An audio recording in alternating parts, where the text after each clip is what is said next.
listener hoping to beat the brains. Nicholas Pegg, who described himself as a devoted listener of many years standing, wonders how you get on with these two connected questions, which he sent to brainofliterature@bbc.co.uk. Heads together and see if you can deal with Nicholas's first question. Which historical figure has been portrayed on the big screen by, among others, Basil Rathbone, Michael Palin, and David Bowie? Who's Tesla? It's something in Camelot.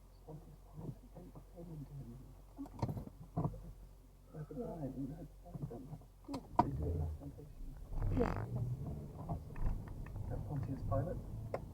That word exploded for you. Yes, it did. It is. Well, it's the right answer, too. So well done.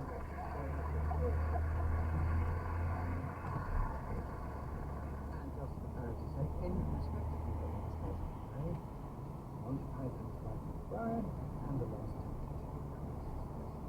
Here's the second of the 6 questions, and it's related to which historical figure, looks like more recent, has been portrayed on the big screen by Ethan Hawke, Nicholas Hoult, and David Bowie.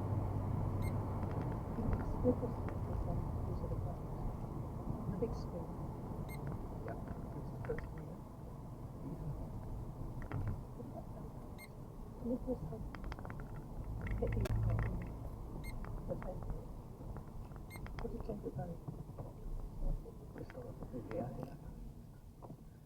That's my best accent. There was So it might be this one.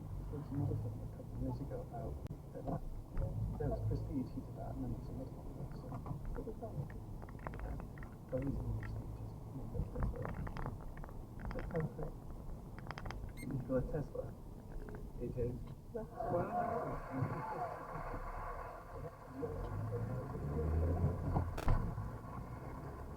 Very well worked out. In respect to Tesla, current war, does it take prestige at X6? It's a figure who's exercised huge fascination with creators of popular culture. A whole episode of Doctor Who in 2020 focused on his rivalry with Thomas Edison, although the Doctor helped him escape from some scorpion-like alien, which I somehow don't think is based on historical truth. So, thank you, Nicholas Pegg, but our brains rose admirably to your challenge, so I'm afraid we can't send you a prize on this occasion. Sorry to say. We very much enjoyed your questions, and there's no getting away from this without an electrifying round of applause.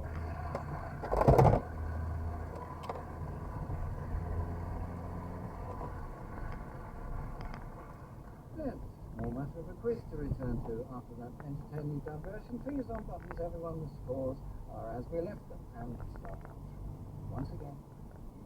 Reading. The murder of the scientist Michael Brayton, for which James Hanratty was executed on flimsy evidence in 1967, is often known by the name of which trunk road beside which the killing took place?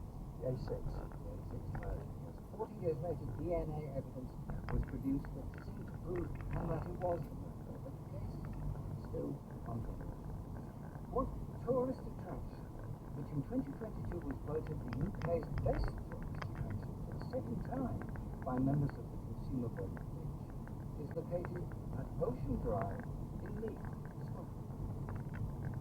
Your yacht. Britannia, yes, you're right. Right answer. What's the name of the UK bank that brands itself as Britain's first digital bank, which received its banking license in 2016 and is also the first bank to be founded by a woman, Anne Boden? First director. Starling? Starling Bank. Yes. According to the lyrics of a song from a musical first performed in 1973, which dance consists of a jump to the left and a step to the right, with your hands on your hips and your knees in tight, but a pelvic thrust that really drives you insane. Let's do the time walk again From from Royal Shallow Road.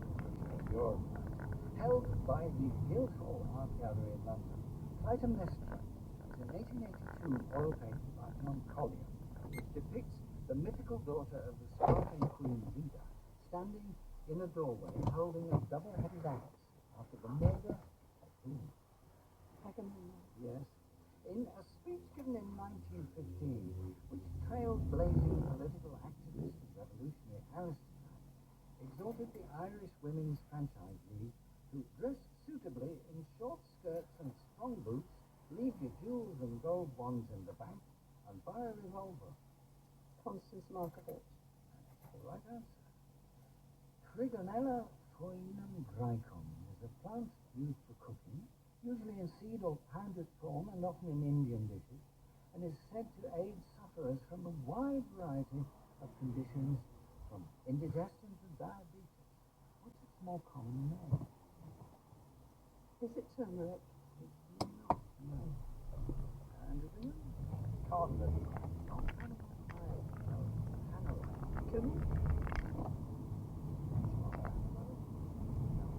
Fenugreek. It's Sean Lee's turn. Some audio for Sean.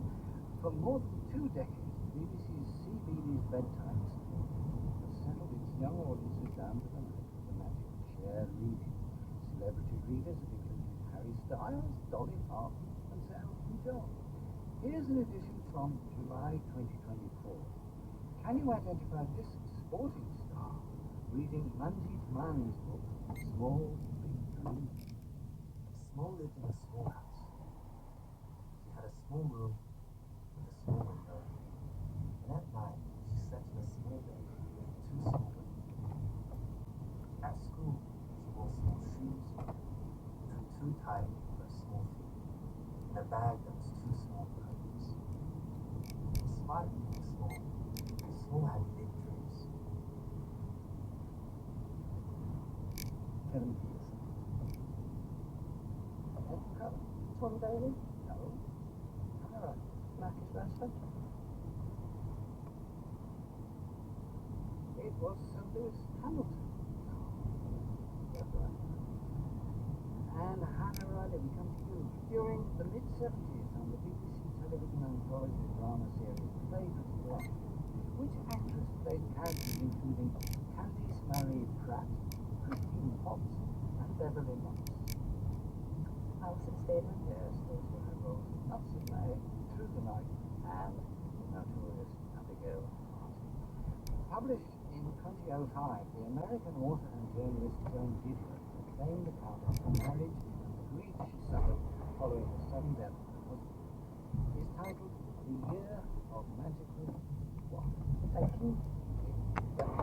Named for a viceroy of Portuguese India, Alfonso is a valuable cultivar of the edible stone fruit, the national fruit of India, Pakistan, and the Philippines. Mango? Yes. The gamekeeper Alex Scudder is the lover of the prime character in which controversial Boston novel by Ian Forster. Is it Passage Dahlia? Is it Morris? It is Morris, yes, not to be confused with the gamekeeper Oliver Mellor, and the lover of character Lady Chatterton provided James Dawson. Anyway, they have brought this round to an end with the score as follows. Sean Lee, 3 points. Andrew William 4. Edwin Cullen 9. Hannah Riley 11.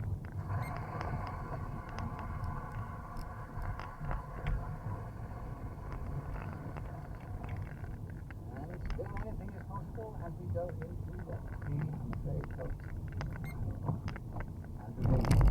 The White Ferns, the nickname of which women's team? New Zealand local. Do they see them ladies soccer team? Sean Lee? The ladies cricket team. Correct. Sorry to be strict, but I have to be. Right. Edna Helen, from the Spanish word for rogue or rascal, what word is given to the depicts the adventures of a roguish but appealing hero, usually of low social class. A romp. No. The word is picaresque from picaro. Sean Lee, return to you. First published in 1962, which influential non-fiction book by Rachel Carson is credited with alerting the world to the danger of pesticides and pollutants? Out of the obvious. Your book, but I think it was called Silence Spring. And writing music. December 2023 saw the passing of Steve Halliday, best known for portraying the role of Jack Greenbrook in the ITV soap Penner. In 1996, he became a member of the country trio, two other Emmerdale actors. Their song, Hillbilly Rock, Hillbilly Roll, was rang out number 5 in the season. Come on, I think it's... I'd like you to tell me the band's name, which was a nod to the soap they appeared in.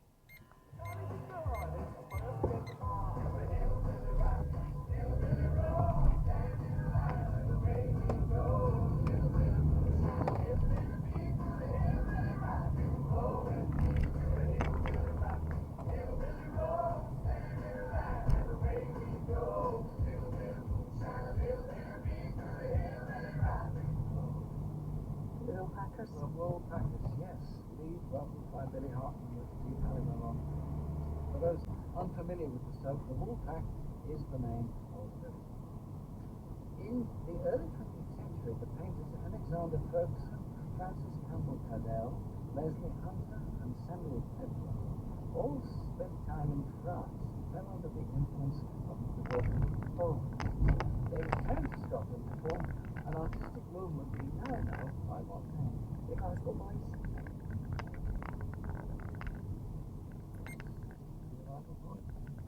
Yes. The Glasgow Painters. No. Nobody else. Nope. They were the Scottish Colours. And that brings us to the end of the contest. Scores like this: Sandra Bingham, Sean Lee, 4 each. McCullum 9, Hannah Riley 12.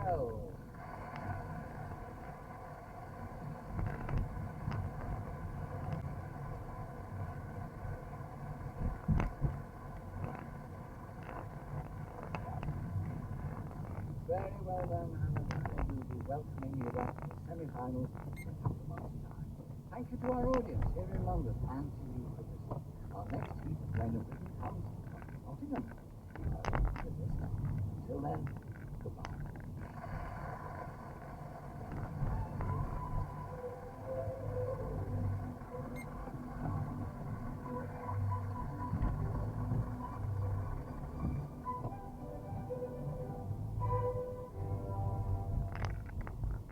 Russell Davis was asking the questions in Brain of Britain, which is produced by Paul Victoria. It's BBC Studios audio production for Radio 4.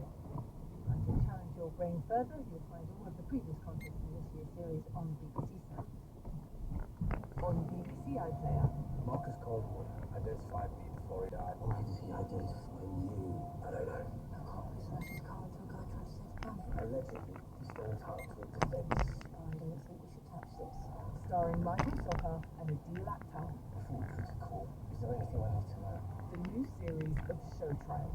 I'm Officer X. Watch all episodes from next Sunday on BBC iPlayer. After the news here on Radio 4, Witness History takes us to Australia and the battle for the rights of Indigenous people.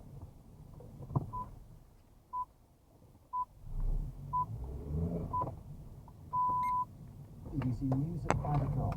Lebanon's Prime Minister said continuing Israeli attacks may already force a million people from their homes. Israel has kept up its bombardment of targets in Lebanon after killing Hassan Nasrallah, the leader of the Iranian-backed group Hezbollah. Indonesia is an emergency worker helping those forced to flee. The number of displacements is really increasing on a daily basis with no destination to reach. More than 320 shelters are open now but actually not all of them are accessible by the people, and even if there is an additional and more number of displacements than the shelter can receive. The Cabinet Office Minister Pat McFadden said the government will close a loophole and force ministers and shadow ministers to declare all hospitality after row at the student Keir Starmer. Last night, the MP Rosie Duffield, to quit Labour, criticised the Prime Minister for accepting gifts worth tens of thousands of pounds while stopping the winter fuel payments for many pensions. The Conservative conference has opened in Birmingham, the first since the party's election defeat. All four leadership candidates, Kelly Badenoch, Robert Jenrick, James Cleverly and Tom Tugendhat, are there, trying to win support before another two of them are eliminated from the race. Two teenagers are with a dance at the time.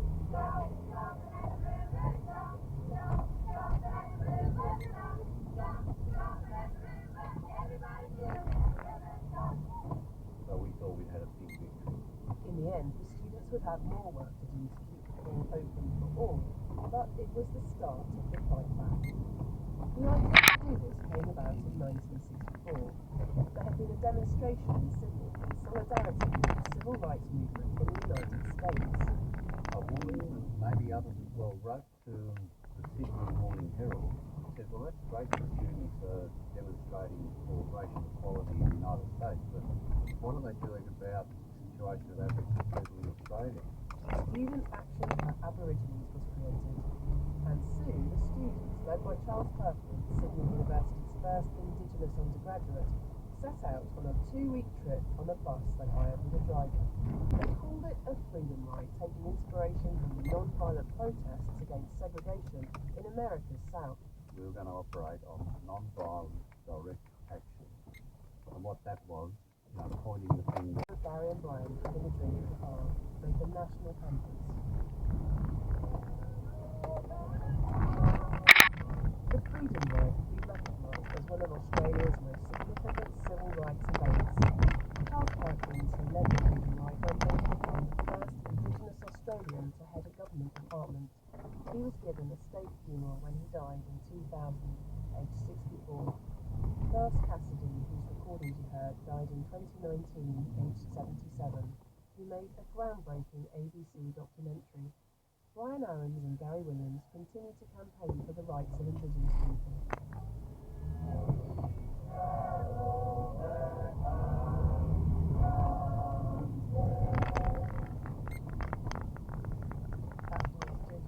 With the story of the freedom riders of Australia. With us here today on BBC Sounds, where we find many other personal stories from key moments in the world. Now, who's ready? I sometimes wake up and have to pinch myself. Are we living in the 1930s? We certainly haven't seen this level of political polarization since then. We observe polarization everywhere. That's the fact of political life today. I'm Misha Glennie, and I've been travelling across the continent to see if democracy itself is crumbling. The last time they were in government, they lost government because they were corrupt and incompetent. So 5 years later, they are back in full force. Continental Divides on Radio 4 and BBC Sounds is this Monday to Friday afternoon at 1:45. This is BBC Radio 4, where we join Ian McMillan. Welcome to the verb. Radio 4 strong to point. All things that otherwise wouldn't be there or run. And at the heart of this story is that oddly, but still extraordinary inflated guest at almost every party, the balloon. That is a point in itself, just that word. Balloon. Sorry about that, I just have to rub a yellow balloon against my head because it reminds me of my dad, whose one party trick was to massage the three strands of hair on his head with a balloon until he raised seaweed. I will laugh. Well, there's much more the balloon than that. The wonderful poet and curator of sound, Hannah Silver, and once he allowed one simple word. The film settled on describing an experience he had whilst meditating for a man. So let's hear our surreal connection. When you sit very still, your eyes open and do nothing, and give yourself nothing in particular to look at, you start to see things that probably aren't there to be seen. Here are two of them I've witnessed. The one, a big nut. very big something, or more accurately, someone. After I'd been gazing for 5 minutes, I became aware of everything I could perceive and knew in the shadow of a head, as both being the biggest thing I'd ever seen and the smallest, at one and the same time. I was looking out across the edges of the universes, and peering between objects far tinier than atoms. The next thing I saw as I sat, descending from above my head, behind the wall, which had become invisible. Invisible walls happen all the time for those doing Buddhist meditation above the Neil South cheese shop on a Monday evening between 6 and 7:30, slowly swimming into view, totally under control, but with no flapping or swishing I could see, was a blue whale. I could sense the whole length of her above me, smartly broadening out to where her fins were, and then even more elegantly closing in to the tightness before her once against four boots. But all I could see through the wall was the dark, approaching head of her, dropping down and down until the flat tip of the nose was exactly on a level with my eyes. I was a little surprised. Well, that's certainly the vision and the point. Understand exactly. So, Roger, just tell us the line. Whatever evil I had suffered, I forgot. Well, I really appreciate that line as much as I can without revealing how it works in the story. So I wonder if I just said that line to you, I'd say, whatever evil I had suffered, I forgot. How does the line make you feel? You know, it creates intrigue, but there's something about it where there's a subtle juxtaposition of fiction. So the idea of whatever, an evil being so specific, creates a certain type of interest in you. So whatever evil, is this a singular evil? Is this a whole group of different evils? Am I referring to evil incarnate? Or am I referring to the evil of men? So the way the two words juxtaposition each other, I like. And as it goes on, whatever evil I had suffered, and then there's a comma there, that's zero, and then a pause, and then I forgot, which mimics the space between suffered and I. You know, so that's why that particular line intrigues me. Because There's no fact, there's no flourish for no reason. There's nothing that isn't working as a machine. That's free. well, it does. Great simplicity still is one to build. I knew just you unpicking that point, that it's a masterpiece. And if you want more of Roger's Miller, there are many more in his bookstore on creativity. 30 years, I know writing experience. Damn wonderful. On creativity. You're listening to the word. Me, Ian McMillan. Which made me guess blow balloons up, and I just sat on one now, look. Rather than live radio. Sat on 4 balloons at once. Now, our next book, Caleb Fleming, said he wants to be a merchant of joy. Second in London at the age of 7, as a filmmaker, works as a teacher in a secondary school. His experiences there helped to inform his first collection of poor on a forward track. His new book, The Wicked, is that thing I talked about at the start of the show. It shines a light on something we take for granted and shows us how to value it. In the party, what the party allows us to be. So what is the wickedest? Caleb, this is the book title. What's the wickedest? So The Wickedest is the longest running house play in London. It's been going on for 3 generations. And it's at an undisclosed location, so very few people know where it is. And of course it's fictitious. But yeah, it's the site of the book. Let's hear the tender book that shows us how much the experience of dancing is meaningful for everyone. Core memories too. So my primary school disco, this girl from my class was dancing in front of me, and for some reason felt the need to reach out and grab my shoulders, panicked and grabbed her waist. The maddest thing is, this girl had never spoken one word to me during the whole time at school. The whole thing lasted for for about a second, but the other kids saw exploded into giggles, wouldn't let it go. He was dirty dancing with, I'm telling, he was whining with. I had forgotten her face until a decade and a half later. On a random night, just last month, I saw her here, shocked at my in our communal qualities, I would say.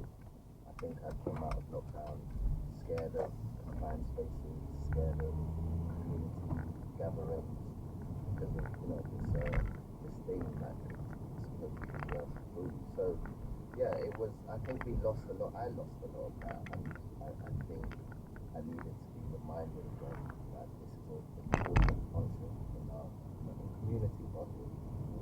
Certainly, yeah. And the poems have got time in it. The first one happens at 10:45 p.m. and this one takes you later into this wonderful night. Right up to 04:45 in the morning. You've got photos, you've got text messages. I wonder if you actually research in the sense that you're getting notes for poems. That's new artists. Because this feels like a very universal experience that you get to. Yeah, absolutely. I wrote this all around the world. I wrote portion of it in Paris, in Stockholm, in Cape Town, Durban, Jamaica, Kingston, Jamaica. Attended parties in all these places. Reads through like global conversation. Does it read through like one massive party? Yeah. Everywhere in the world, different time zones. Yeah. And talking of poems celebrated and under-celebrated by the artists, you're going to spotlight the neglected art. Yeah. And that usually kind of pop up that, because it's a very ephemeral thing we're talking about. This. Why do you think it matters so much, the art of that? I think it's a way for us to, confirm our humanity, remind ourselves of what's important in our communities. I think with the hustle and bustle of the day, where do we go to rinse and cool our hot feet from the day's marches?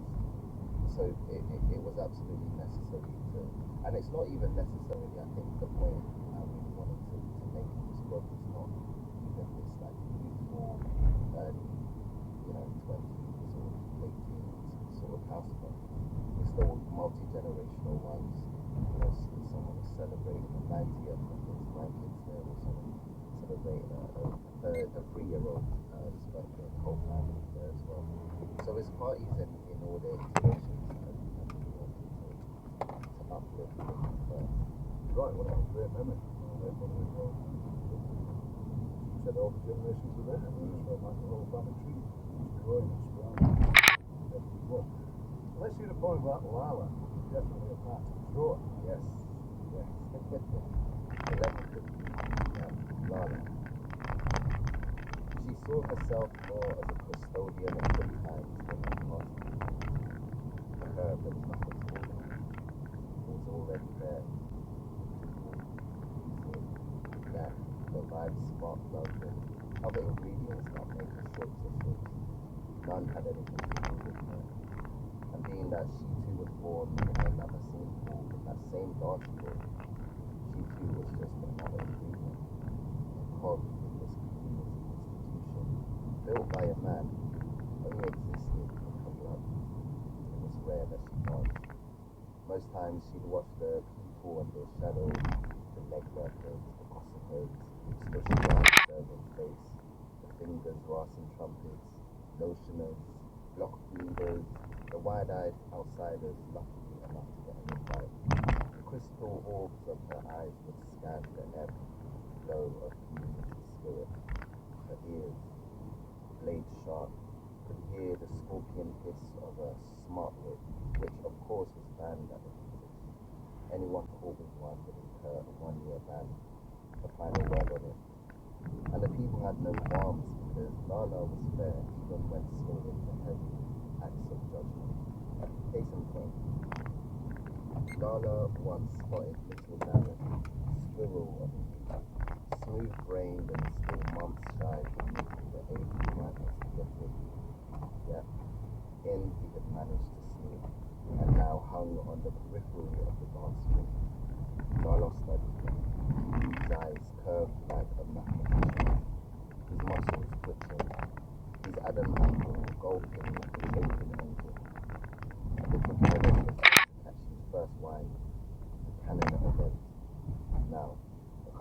of good times needs tact. So Lana waited. Waited for the boy to find the courage to take a leap. And when he did and knew for himself that he had the minerals to do so, Lana caught him mid-jump by the collar and whisked him out of the nightmare.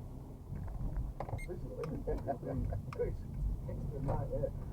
I like the way that Lala's eyes. She's like a camera. She sees all the kind of various stuff that's happening in the shadows and the dark. Yeah, just the bunch of things she's not too happy about, like drugs and rape, attendees. That word shubs. Yes. You have to tell me about that word. It's got two O's in it, like Yes. balloons. Yes. So what is shubs?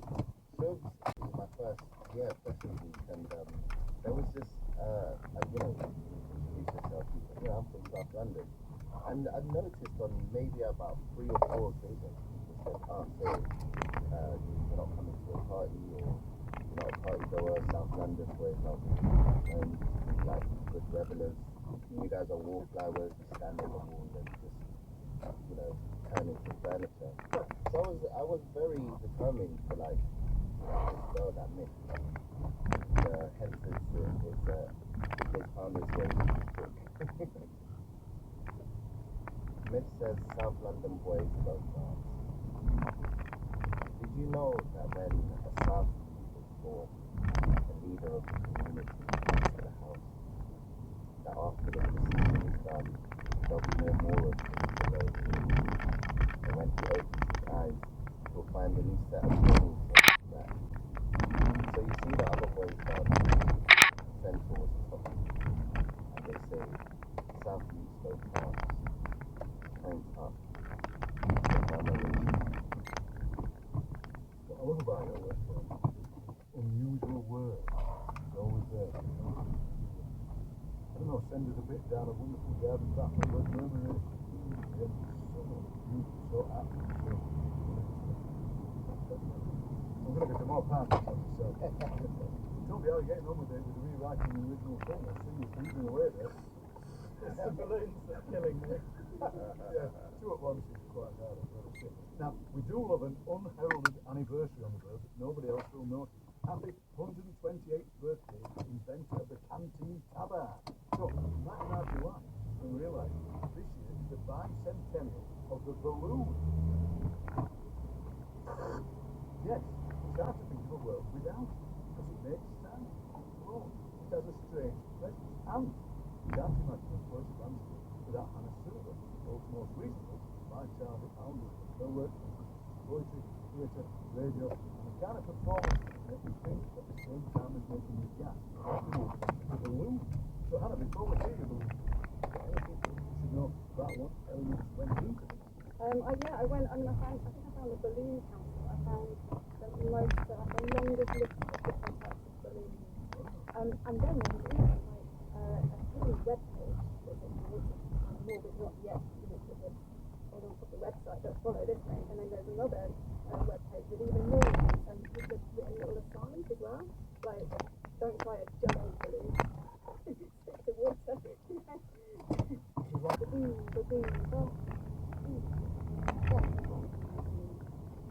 But money, balloons are the whole point of a party.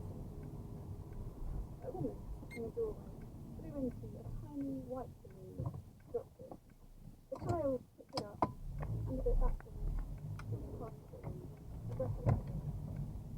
Baboon, baboon, baboon, my womb balloon. Below cover, a water balloon, tissue baby bottle, balloon burst, which in first aid couldn't control partner. We blew Billy Dean's balloons before tidying up. Baboon, baboon, I do. The Billy Dean is a love letter. We blew below me the balloons before tidying up. Below me is blubber. Blubber, blubber, blabber, bling, blah, boom, blue balloon, baloney, baloney, bubba, bubba, boo, Billy Dean. Billy Dean. Question. When I sneeze, why don't I thought our bubble didn't burst, but couldn't keep it open. Inflated.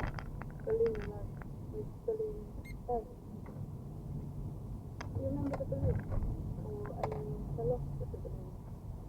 First lesson, having something in the dark, suddenly taken away without explanation. Glow in the dark, smiley face balloon, swivel blades, Lincoln beams, pencil pouch, airships and spirals, too much. Around balloon walls, pressurised beyond twisted spaghetti dances, sky balloons and flying saucers. I don't know what it was balloon. I think it was just a balloon. A balloon is an unstable container, a bit like a human. Maybe. You're having a joke. Snake. Balloon.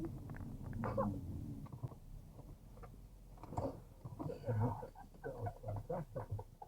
And the percussion that you heard was the sound of us passing the balloons around the studio.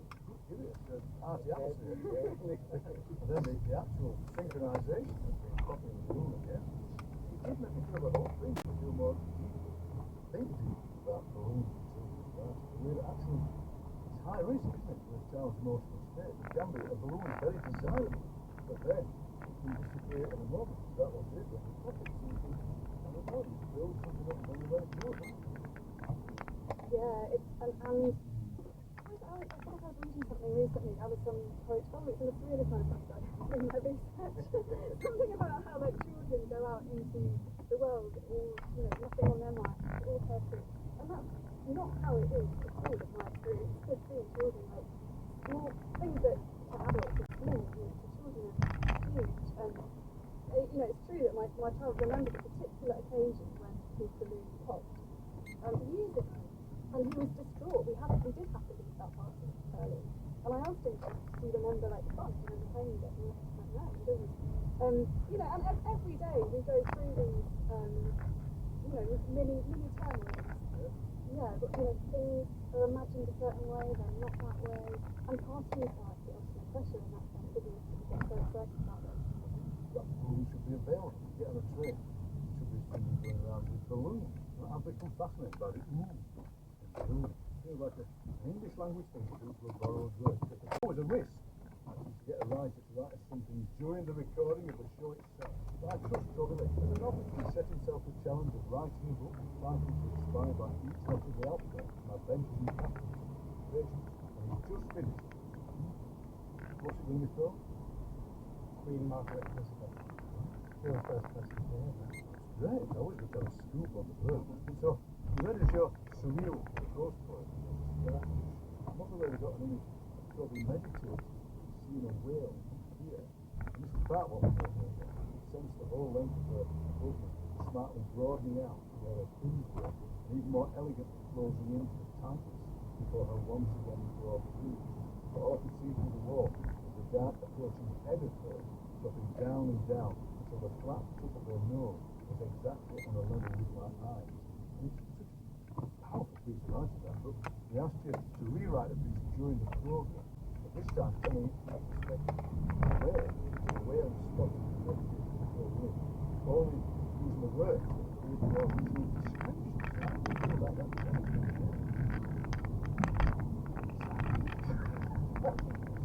It wasn't hard enough. But the balloons established that with the I've got a bit of head rush. That's good. It's always good. Let's hear this. After my swimming head, the smallest feather was broadening out as though there was a Monday shot with a lesson to the streets. And once again, sensed the form happening, swishing above and out the flat approaching wall could smartly see into a universe's dark, with no control, behind the gazing, closing tightness which elegantly sat. Sounds like looking at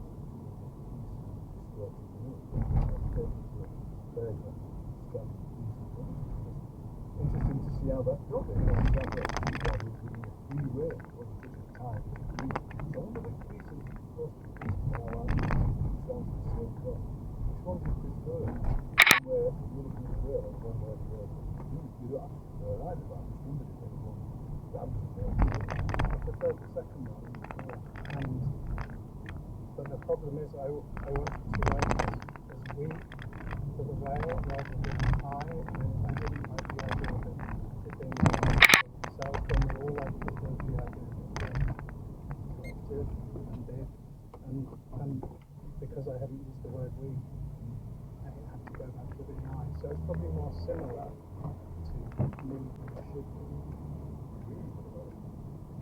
It allows you to do this stuff, it gives you a sense of future. A group, like a school or it'd be interesting if it was organized. Yeah, it might seem like a ridiculous stuff, but in these times we do have to think hard, don't we, about how we're looking at animals and representing them and responding to them. It would be good, wouldn't it? If the rule was, if we wrote about a sparrow, then the sparrow should be allowed to write about us. Yeah, and who knows what they would say. Probably we wouldn't get very good reviews. And I was looking at a book on the way up called The Voices of Nature. I was doing my research. It's a book about how animals communicate. By Nicholas McAven. And he says the vocal repertoire of baleen whales, are quite discreet, and their vocalizations are rather stereotyped, which I thought was a bit sniffy. How do you know? How do you to say? Exactly. I think he's been hanging out with the sperm whales who are slightly more expressive. Well, Toby, I know you have that wonderful thing you write at diary, full of tips and ideas for writing. And in there you have that wonderful thing, the zero draft. So, would you say the theme that you wrote for today? This is BBC Radio 4.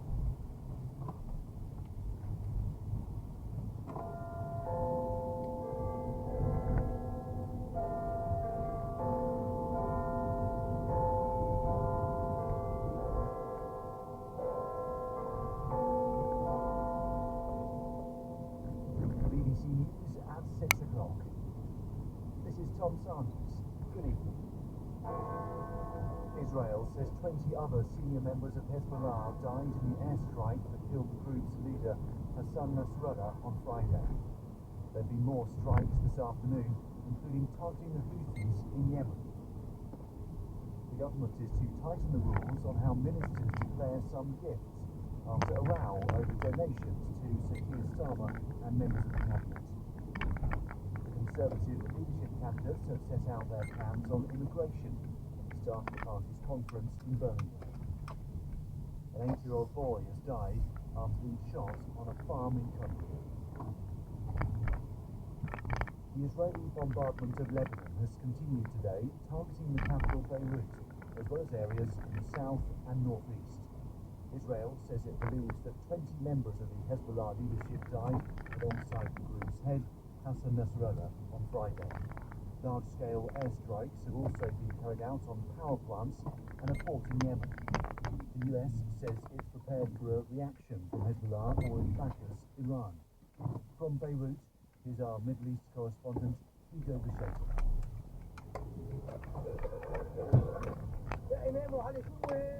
Israel says its offensive against Hezbollah will not stop, and this is proof of it. A massive airstrike on the eastern Bekaa Valley, one of 30 in just 1 hour. There were also fresh attacks on southern Beirut, the group's stronghold. One of them, this afternoon, happened shortly after the joke in Dahir. Once Hezbollah's beating heart, now looks like a ghost town. Streets are empty, shops closed, and people are still trying to flee, with some apparently not Lebanon's Prime Minister Najib Mikati said as many as 1 million people might have fled their homes across the country. He called it the largest displacement in recent memory. The authorities are struggling to assist everyone in need, with shelters and hospitals under pressure. Lebanon is now in a tense and anxious wait to see how Hezbollah is going to respond to the attacks that have claimed so many of its leadership. And as an Israeli invasion of southern Lebanon looks imminent, concerns persist about this becoming a wider regional conflict. Speaking to the US network ABC, the White House National Security spokesman John Kirby said it seemed likely that Iran would react.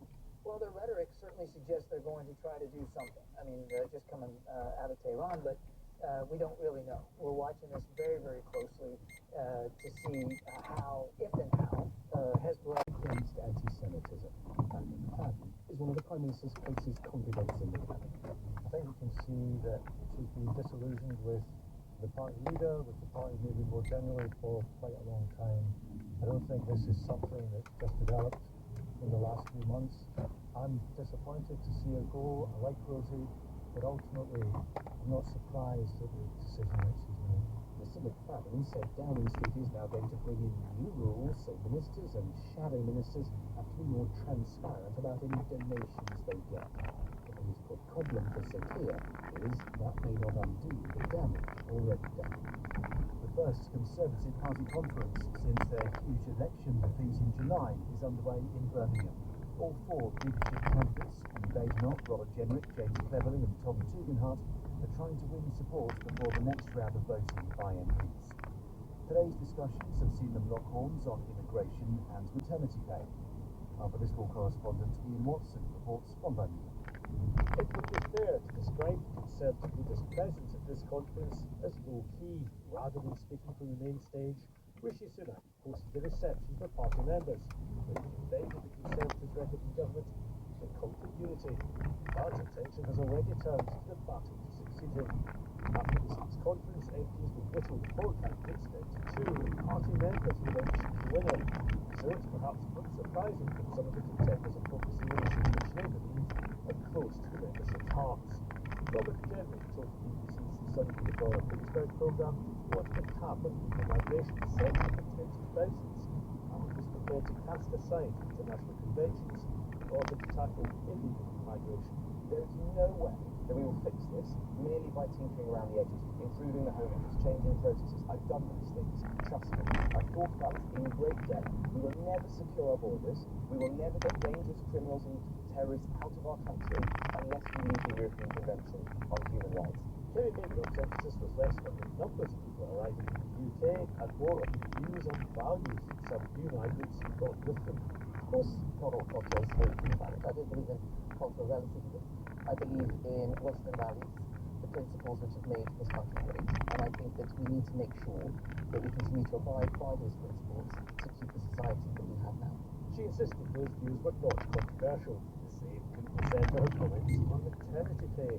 She suggested it had gone too far and was placing a burden particularly on small businesses. Tom Tugendhat responded by stressing the importance of maternity and paternity rights, while James Cleverly called for more affordable childcare. But Robert Jenrick bluntly said he disagreed with this proposal and that the Conservative Party should be on the side of working mums. Kerry Maycock subsequently emphasised on social media that she believes in maternity pay. Perhaps Rishi Sunak's call for unity is more informed than expectation. An 8-year-old boy has died after being shot in the head at a farm in Cumbria yesterday. A man in his 60s is being questioned by police on suspicion of gross negligence manslaughter. Our North of England's correspondent Fiona Trott reports from the farm close to the village of Waltham. At the side of the busy A66 stands a white farmhouse and fields of sheep that police were seen yesterday. They told us they were called to a farm in the afternoon, following reports that a child had been injured by a firearm. When they arrived, they found an 8-year-old boy in serious head injuries. He was taken to hospital by air ambulance. A gun was also found at the scene, and a man in his 60s was arrested on suspicion of causing grievous bodily harm. Tragically, the boy died overnight. Police say the man in custody is now being questioned on suspicion of gross negligence manslaughter. While work continues to establish the exact circumstances, tonight a family are mourning the loss of their 8-year-old boy. Pope Francis has celebrated Mass in Brussels at the end of a 3-day trip to Belgium, which saw him publicly criticised over a range of issues. He was repeatedly challenged about the sexual abuse of children by clergy, women's rights, and the stance of the Roman Catholic Church towards gay people. Our religion editor Alina Poole sent this report from Brussels. Pope Francis was full of smiles as he greeted the tens of thousands who came to celebrate Mass in a stadium in Brussels. At the end of a trip during which he's had unusual levels of direct criticism, and maybe some sense of relief that it's over. At his welcome reception in Belgium, the Pope listened to both the country's king and prime minister criticise the church over sex abuse scandals, saying actions were needed, not just words, and that the church had been too slow to act. At one Catholic university event, the rector publicly told the Pope the church needed more openness towards gay people, and the second university issued an extraordinary press release saying it deplored the conservative positions expressed by Pope Francis on the role of women in society in a speech he had just given there. Students and staff said they wanted to tell of their incomprehension and disapproval that the Pope had just talked of women as mothers, sisters and daughters, rather than, as they challenged him to do in a letter, talk of ways to deal with inequality women faced both in the church and in wider society. A judge has ruled that a former spy and his daughter, who were poisoned by the nerve agent Novichok in Salisbury, will not have to give oral evidence at a public inquiry over fears for their safety. Sergei and Yulia Skripal have provided written statements instead. Our correspondent Graham Satchell reports. The Novichok attack in 2018 was aimed at Sergei Skripal, a Russian spy who defected and allegedly worked for MI6. The poisoning, widely believed to have been carried out by Russian agents, left Mr. Skripal, his daughter Yulia, and a police officer in hospital. All survived. Some weeks later, however, 44-year-old Dawn Sturgis died after being exposed to the poison, which had been left in a discarded perfume bottle. A judge leading an inquiry into her death has now decided Mr. Skripal and his daughter will not give evidence in public, saying another attack remains a real risk if their identity or current location is revealed. Video interviews recorded by the police in 2018 will also not be shown. The judge said playing them would add to the risk of identification. The Skripals have provided further written statements. Dawn Sturgis's family had wanted the Skripals to give oral evidence to address what they called unanswered questions. The inquiry, which is being held instead of an inquest, is due to start next month. Sport now, and with the latest from the Premier League clash between Manchester United and Spurs, here's John Wilkinson. 83 minutes have been played at Old Trafford and Tottenham leads 10-man Manchester United 3-0. Gareth Flintoff reports from the ground. Yes, complete dominance from the away side, even before United captain Bruno Fernandes was sent off for a lunge on Spurs midfielder James Maddison minutes before half-time. It has been wave after wave of white bearing down on the Manchester United goal. Brennan Johnson opened the score in the 3rd minute following a barnstorming run by Vicky van der Ven, and Postecoglou's men then missed chance after chance before the red card for Bruno, but Spurs made it 2-0 at the start of the second half with an athletic finish from Dejan Kulusevski. Dominic Solanke slid in the 3rd from a corner, and there will be questions over Erik ten Hag's future over the manner of this defeat. It's Manchester United 0. Ceremonial performance associated with the country's ethnic Maoris. The organisers said it was a matter of national pride to reclaim the record. Nicky Wister, BBC News. Presented by Tom Sanders. And on Radio 4, it's time for Pick of the Week with BBC Scotland broadcaster Fiona Stoke. As a radio lover, language and words mesmerise me. Radio is the pinnacle of communication, not just between us humans, but what about animals? I've dived straight into word of mouth on Radio 4 and explored the soundscapes of dolphins. Zoologist Dr. Arik Kashenbaum described to Michael Rosen how they speak. Dolphins use 3 main different vocal signals. They have their whistles, and the whistles are just what it sounds like, a whistle very much like a wolf howl, except much higher pitch and much shorter, through the blowhole. It's actually not through the blowhole. When you think about it, if you're an animal that lives underwater, have to hold your breath all the time. One thing you don't want to be doing is communicating by blowing all that air out. They actually recycle their air inside them, and the sound comes out of their forehead. But yes, it's generated within the blowhole if the blowhole is closed. So these whistles are in many ways very similar to sounds. They are long distance signals. They are areas up and down, complement the information in the way that the pitch goes up and down. But they also communicate using clicks, and they also communicate using sort of buzzing sounds. And we really know very little about clicks and buzzes and some of the other forms that dolphins use to communicate. The whistles have been by far the most. these are the ones that we were thinking of. And we know that different whistles have different meanings. At the very least, they do seem to have specific whistles, certain patterns of the way the pitch goes up and down that have the meaning of names. So each dolphin has a specific whistle that represents itself. So this is, I found this quite extraordinary in the book when you say, in a way, you know, there's Dave and there's Mary, and that identifies them. So each dolphin presumably knows that is Dave and that is Mary. And this is a really important point when you ask about evolution of communication, evolution of complex communication, even evolution of language. One of the things really important for really complex communication is understanding about the soul. This is something that's absolutely key.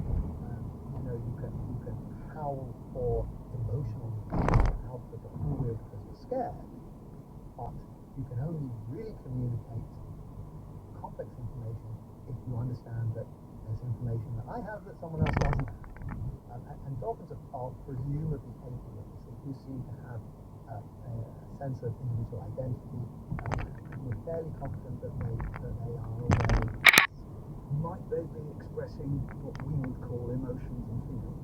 Might they be saying, I am distressed, or I'm distressed you did that, or I'm very pleased you did that? I mean, is that totally fanciful or not? No, I think it's not fanciful at all. In fact, I think expression of emotion is something far more basic.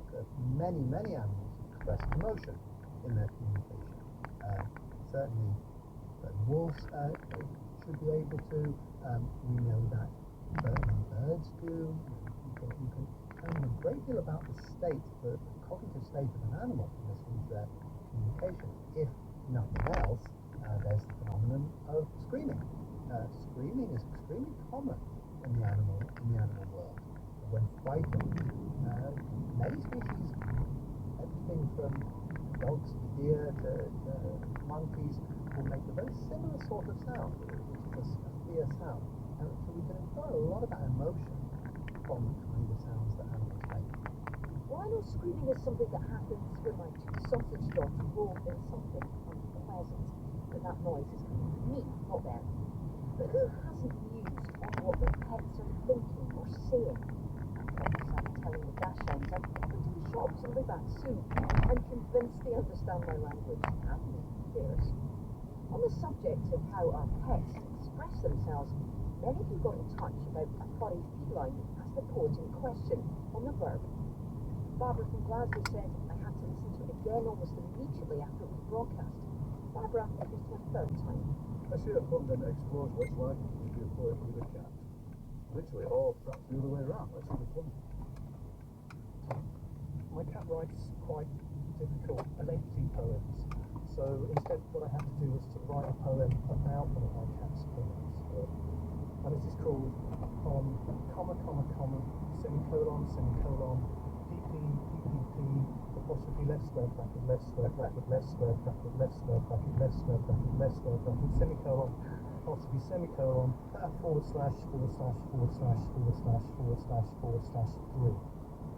It goes like this. Upon returning to my desk, having left it temporarily in search of biscuits, I discovered my cat had written another poem on my laptop. It's called comma, semicolon, PP, apostrophe left square bracket, left square bracket, left square bracket, left square bracket, left square bracket, left square bracket, semicolon, apostrophe semicolon, / / 3. And while it constituted one of her more difficult pieces, it was also the kind of poem which rewarded repeat reading. I was struck by its experimental structure, the absence of line breaks, indeed not one single space between any of the poem's 10,000 or so characters. One worked central motifs.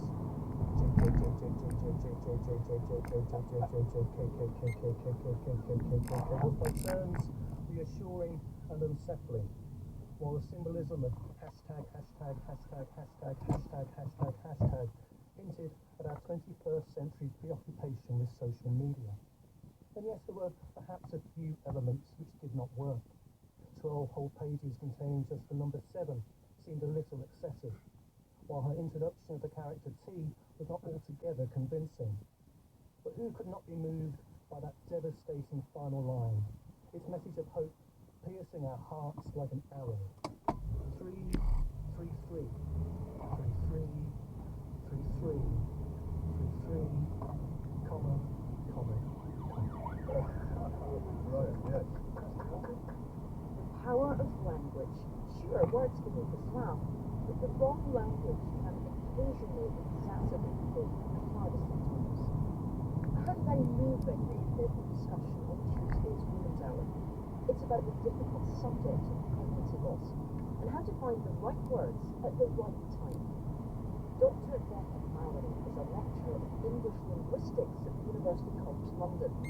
She's also experienced multiple pregnancy losses. Dr. Mallory's led a study on the language used by healthcare professionals and the potential for further trauma it can cause. She spoke to Kylie Pentelow about its findings and what those providing care could take from it. The thing is that there is no one-size-fits-all with pregnancy loss. We had participants who lost babies in the first trimester who said, that was my baby. I hated it when people said fetus and embryo and products of conception. But we've had people who experienced termination for medical reasons at 20 weeks and who had said, that wasn't a baby. I hated it when I was delivering and the midwife said the baby is coming. There was no baby coming to me. I didn't get to take a baby home. I didn't want baby. I wanted fetus. I didn't want parents. I didn't want to be conceptualized in that way. And I think it's an integral part of patient care. I don't think you can say as a clinician that an aspect of your job, an aspect of providing care is, it is something that you can forego. I think especially in this kind of very traumatic context, and it shouldn't be exhausting. This should be a toolkit for making this easier. We've had a response here from Dr. Rani Thakkar, the President of the Royal College of Obstetricians and Gynecologists. In it they say using the right language when caring for women and families that experience miscarriage is really important. Whilst we're not prescriptive about the exact language that must be used, our clinical guidance on pregnancy loss do emphasise the need to be sensitive when counselling women and to take their lead on whether and when they wish to talk about what has happened and options for next steps. We also developed information for women and families to help explain the care they will receive if they experience an early miscarriage or recurrent miscarriages. Is this more about tone? I don't think it's about tone as much as it is about just making sure that so there's a lot of talk in kind of social science around health communication now, around reflective listening and making sure that you, not just in obstetrics and gynecology, but across healthcare, make sure that you reflect what the patient is saying and you use the kinds of language that they are using themselves. And it is about that to some degree, but it's more about making sure that you don't undermine their conceptualization of their pregnancy. And I think that's because there are, as I said, there is no one-size-fits-all approach to this, and because there can be, you just can't tell until you ask somebody how they want to talk about their experience. And some people might really strongly, we had one participant who really strongly rejected the word stillbirth. She said it wasn't a birth. My older child had given birth to him. I had taken him home his birth certificate. With her stillbirth, she didn't get a birth certificate. She just got a death certificate. She said that wasn't birth, and the word birth just triggered lots of trauma for her. So in that kind of context, you can't tell without asking what somebody wants. It's not about tone. It's about the specific words, but it's about making sure that you understand what somebody's conceptualization of their experience is, so that you can use appropriate language and not create further trauma or exacerbate that trauma. The language around the US presidential race is becoming increasingly heated. From corrosive conspiracy theories to deepfakes. Who better to admit a deep state elite is true. But she does know what she wants to believe. It would be so cool if it were true. I hope it is, I really do. Why? Because I think our country needs rescuing from our government right now. It's a horrible mess. It seems to me that once you get into this way of looking at the world and thinking about it, it's almost like fundamentally changes the way you observe like every event from the assassination attempt to 9/11. Yes, it's like going to a magic show as a kid and then that you find out for the first time that the magician is pulling one over on you, now every time you go to a magic show, you know what they're doing. At this point, a gaggle of geese saunter up to us and start honking. While Mother says animals are always a sign she's on the right path in life. It strikes me that it's almost like social media is the portal into rebirth. Like, you've got your reality here, the beautiful mountains and the waterfalls, and then there's this kind of like social media world that you can sort of choose to enter or stay out of. Yeah, I think that's right. Oh yeah, and honestly, that's why I started creating content online. Wild Mother there, nature-loving woman, gradually sucked into the world conspiracy theories in the life world. So as producer Anthony and I head out into nature ourselves, I thought we'd include something that brings people together. Dance music, instant shared euphoria, uniting people across cultures and generations, hands in the air, obviously not when I'm driving. Pete Tong's essential history of dance on Radio 1 Dance was banging this week. I've always been fascinated about exactly how DJs and music producers hit that sweet spot of the track. One of the era-defining house tunes of the 2000s, Roger Sanchez's Another Chance. Here's the legend himself.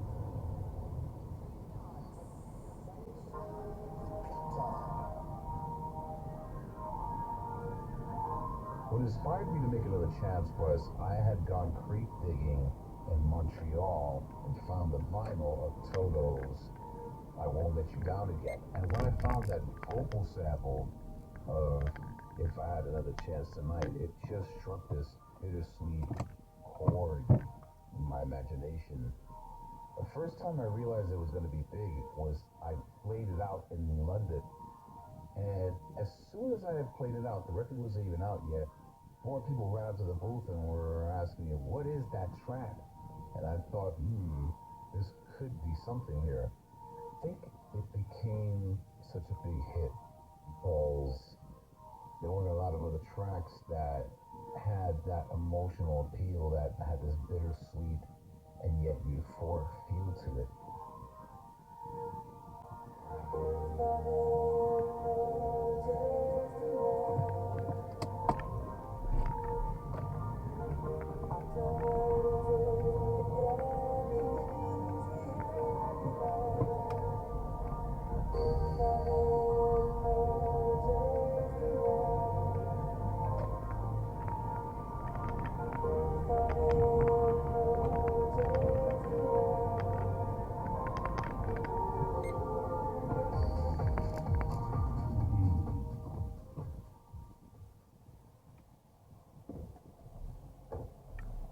I do a lot of radio listening in the car. This week I felt part of this fascinating conversation on Radio 4's Saturday Live between presenter Nicky Beatty and Shepherd-born war journalist Jen Stout.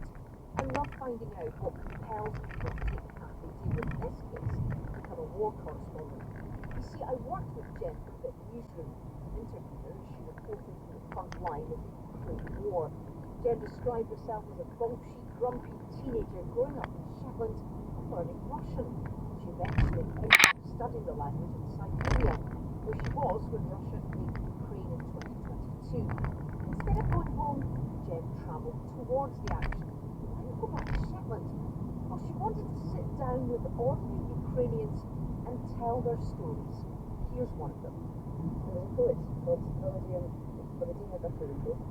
He was very political, new politics, no political, and he was part of Ukraine has this incredibly vibrant, flourishing kind of scene and lots of like underground poets and writers and playwrights. And that's really, it's always been like that, and it's really important for the Ukrainian language, for the sense of national awareness and so on. And it's always been targeted by Russia. It really targeted the playwrights and the writers in the 1920s, and they do the same today. Volodymyr was abducted by Russian troops during the occupation, when that part of Ukraine in the northeast was occupied for 6 months or so. His mother, Elena, who I went to meet, is a really, really lovely woman, and in her 70s, and she traipsed back and forth, trying to find out where her son was, and the Russian troops just lied her face and said, oh, we don't know, we're looking for him. And when I went, they'd just exhumed all the bodies from that mass grave in the museum. There was 437 bodies, and some of them had their hands tied behind their backs. They've been tortured. That's what Russian occupation is. And people who say, why can't Ukraine just give some territory? That's what it means. That's why they can't do that. So we've been looking for, I was with other writers and they were looking for Volotina. It turned out we found a few months later, I kind of followed the story and kept in touch with the family, and they found a picture that someone had taken of his body left by the side of the road where the Russians had shot him. You lost your mother when you were 24. You just mentioned that she'd been ill. What do you imagine she would make of her daughter bringing stories like this to the rest of the world and taking huge risks with her own life? Oh, she would have been furious and delighted both at the same time. That's quite lovely at the same time. And I was also interested to hear you say that most people leave Shetland, but they often return. What do you think that's about? Oh, look, Shetland's always been... People travel far and wide from Shetland. It's all that imagine we used to be essentially the seafaring world. We're not the periphery. It's a misunderstanding that we're somehow remote enough there. So it's very normal. People in the merchant navy, and it's still very normal to go away, to travel all around the world. It's just no one really blinked an eye when I said, I'm going off to Russia when I was yeah, I think it's kind of built into it. Seconds of each other. At the country's largest public hospital, the American University of Beirut Medical Center, I watched as the army directed speeding ambulances through crowds of anxious relatives. One by one, they arrived at the large metal gates of the hospital, where they unloaded wounded men, women and children, and drove back up into the city to collect more. Barred from entry, the few journalists with me outside were unable to see what the emergency ward was like inside, but one doctor described it to me as chaos. Have you ever seen anything like it? I asked him. August 4th, he replied, without hesitating, referring to the explosion of a badly stored stockpile of ammonium nitrate at Beirut port in 2020 that destroyed swathes of the city and killed more than 200 people.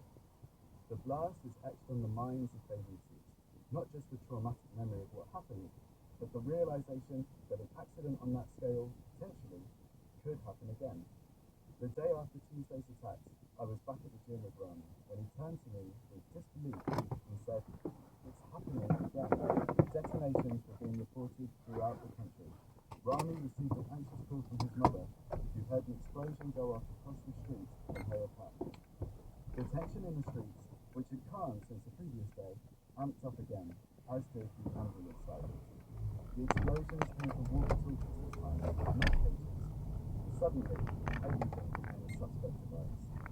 Back at AUB Hospital, I watched as a specialist group of soldiers performed a controlled explosion with a walkie-talkie that had been discovered in a car park. They performed similar detonations elsewhere. And then, everything tried to get back to normal.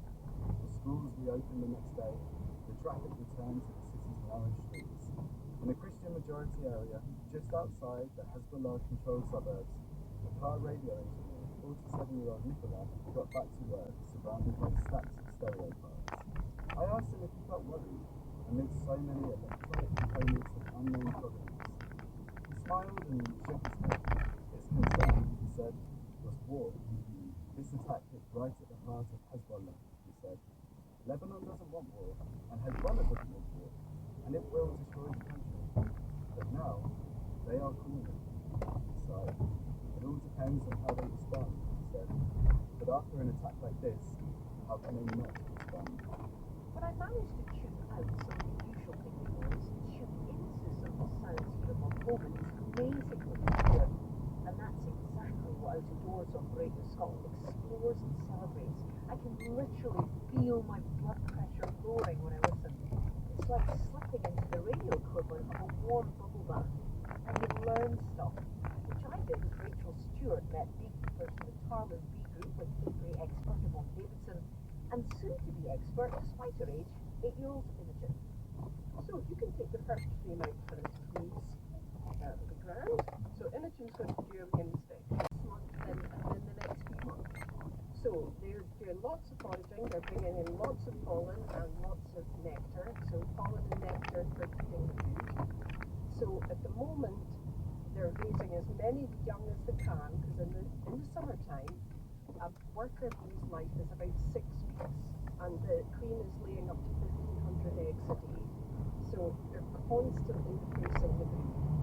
That doesn't happen in the winter. In the winter, these bees have to last 6 months. Now, who can you see on here, Imogen? And can you tell Rachel where she is? See that green one? The one that has the green dot. That's the queen, and she's marked with a green dot. So there's an international code for marking these, and giving us this year's colour. So it goes, will you, hear you, please? White, yellow, red, green, blue. And then you would know when you open the hive who the queen is. This week, the BBC proposed to study of power and control at the very top of British society. Women who accused the Egyptian billionaire Mohammed El Fayed have refused to be silenced any longer. The courage it must have taken this weekend. The late Al Fayed, then owner of Harrods, is accused of rape and attempted rape by women who work for him. Investigative journalists Shaima Khalil and Cassie Cornish-Trestrill have given women a voice and a platform for the latest series of World of Secrets. Al Fayed, predator at Harrods, produced Sands. One of those who deserved to be heard is Sophia, former PA to Al Fayed. Just a warning, some of Sophia's testimony is upsetting. Paris, 1991. Al Fayed boards his private jet, a Gulfstream G550. Its white wings and twin engines are bedecked with the gold lettering of his personalised registration, M-E. With them, his personal assistant, Sophia. I was getting more and more upset and he was screaming, and I think he was trying to sort of calm me down. She's in shock. She says Al Fayed has tried to rape her at his lavish Parisian home, Villa Windsor. I was so upset with him trying to hit me, and he scared me, and I was terrified of him, and I was just starting to get more and more, just scared and unhappy, and I think he could see it.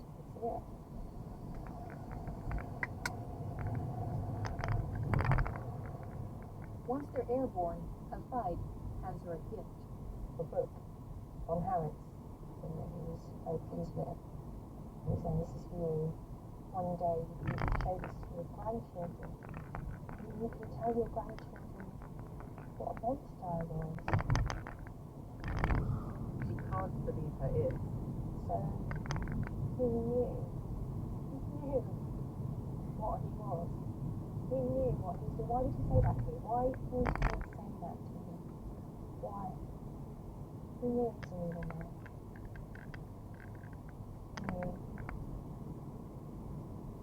Sophia's been his PA for 3 years, but this is the last straw. I got back and decided enough was enough. I can't do this anymore. I cannot live my life like this anymore. I was a nervous wreck.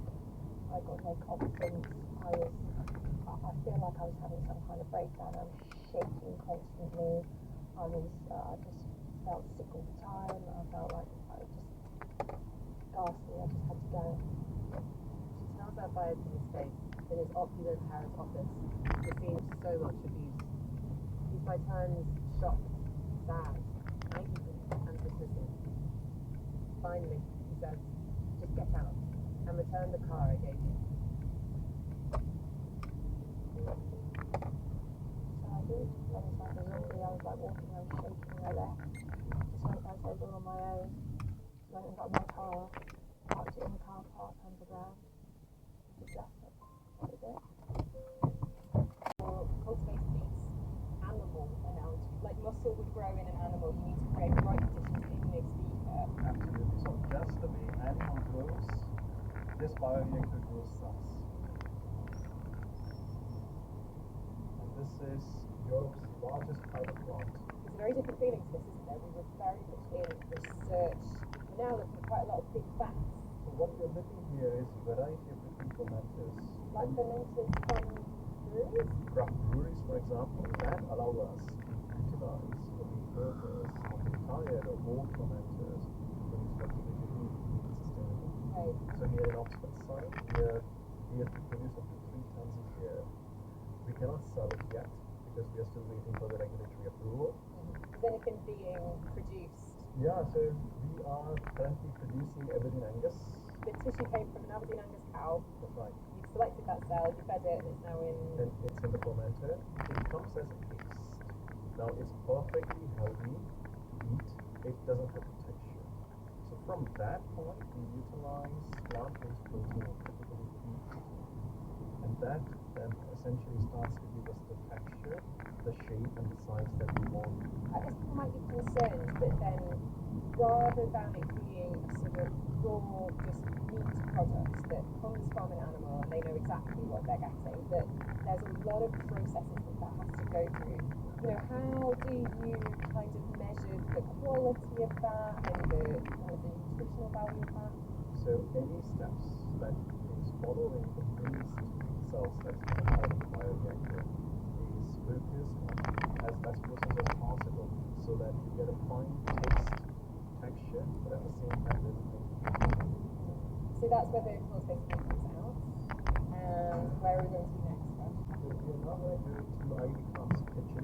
Oh, we're going to cook? That's right. So what we're going to be doing is smelling when it cooks, how the texture looks. That, I mean, that's explosive. It's nearly lunchtime and we're not allowed to eat it, are we?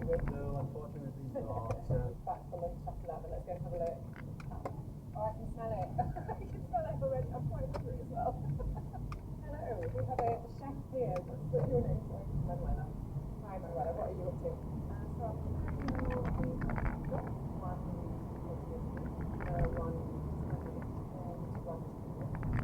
Okay, to sort of do the comparison, can I have a smell?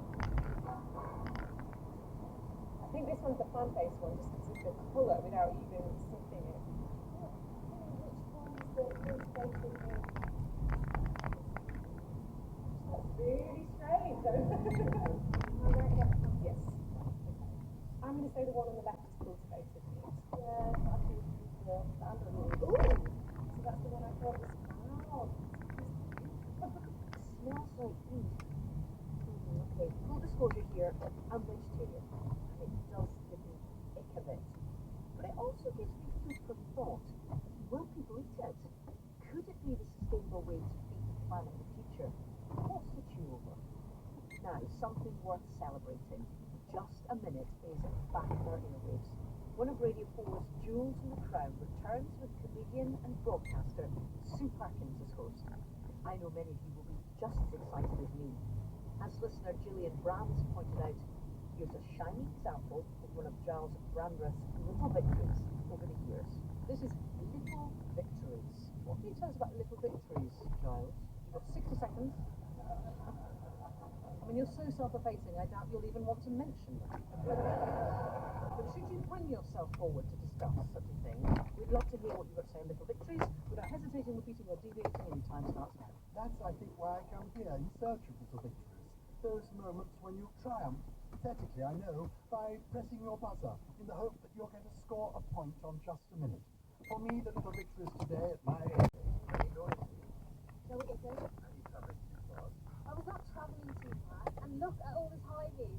I'm pretty sure you need to see. That's not the point. These are country lanes. You expect to come across animals on the road. You should keep the job on a look. She's a working dog. I don't know if she's got a contract or anything. Keep her away from me. Don't you worry, I will. Close, Beth.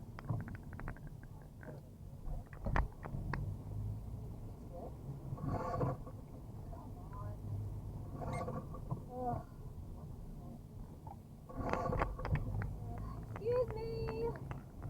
Dog man! What the hell?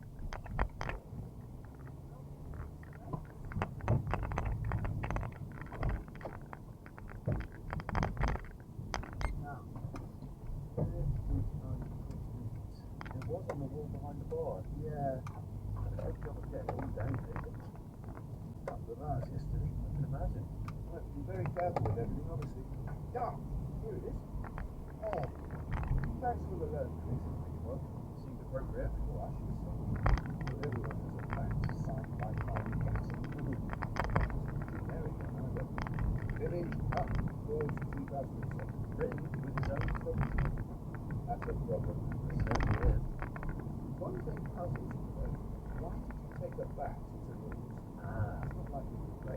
No, not that like everything. So what it was, they were having there. When I found out Sid was showing up again, I thought,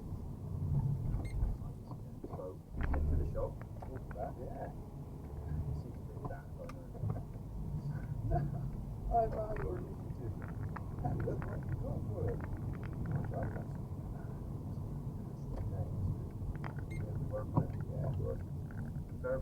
a great night here Friday. What are you going to do with your Bowler of the Year trophy? Not sure. Give it pride of place, right next to the bat. After a show done. How do you do? You're looking good. Oh, thanks. Not like some of the lads. Very sure of their hangover, I bet. Well, we're just seeing what all this is about. Okay, well, let us stay well back. Yeah, Asian hornets would be really nasty. You sound a bit like me. Not that. But you know, over here, causing cancellation. Oh, no. I only meant, you know, for your own safety. Right, well, Sure, carry on. there's one. Where? Hang on. Let me wait till it settles. There we go. Is it? It's a bit blurry. Is it very steady? You see? Yeah, no, I do think it is. We need to upload the photo to the Asian Hornet app for Instagram store in the BTV magazine. Is that really a thing? Yeah. Hold on a minute. Are you sure it's not just a native hornet? No. Look at the legs. Gran said the yellow socks are the picture. Plus, it's smaller than the normal hornet. No, like you said, it's a bit blurry. You need an absolute positive, I think. Oh no! You've been stung. Where? My face. Oh. It's all right. Hey. Try and calm. Just the one. So? Still breathe over there. It's all right, but it's still close. That's fine. Fast but strong. Let's get you to the house, okay? You right to walk? It hurts so much. I know. You're being really brave. Is there anything left? Not really, Dad. Can you stay here and try and get a decent photo to upload to that app? Yeah, okay. Come on then, Zainab. We're going to wash the area and then get some ice. Okay. And then I'm going to give you an antihistamine and some painkillers. You got any allergies? No. What a morning. Yeah. I nearly fell off my scooter. Almost ran over a dog. Caught trespassing. And then, stung by a hornet. Ow! Swelling up. Yeah, it's going to do that, I'm afraid. Bringing in the minutes. Can't say it. Oh, are you local then? Maybe I have to give you a lift home afterwards. What about? Well, we can stick it in the Land Rover. Of course, Whereabouts do you live? it's called Beechwood. My family's just moved there. Yeah, I know it. Do you know Dr. Mallet? She's my mum.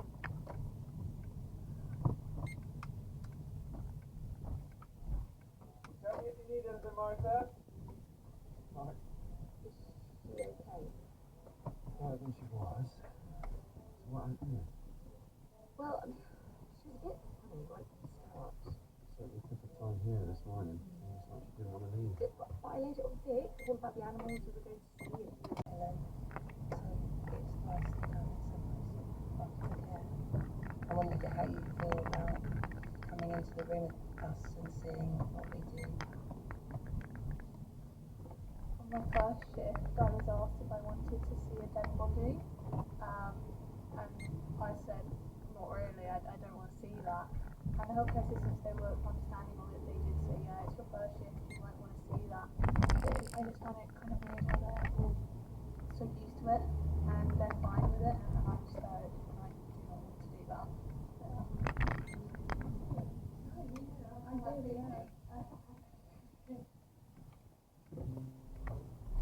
My first shift, I got the chance to see a dead body. When I entered the room, the patient looked asleep. In my eyes, I thought that I would feel overwhelmed, but I wasn't. And initially I was almost sort of disturbed at myself, not finding it more overwhelming. But in that moment, the patient really just like they were sleeping. And perhaps that sort of echoes what we learned about during the training day, where death is really a natural process, it's a natural part of our life. So maybe it would be more disturbing if I did find that incredibly overwhelming rather than just see it as a natural part. Worry about seeing it really.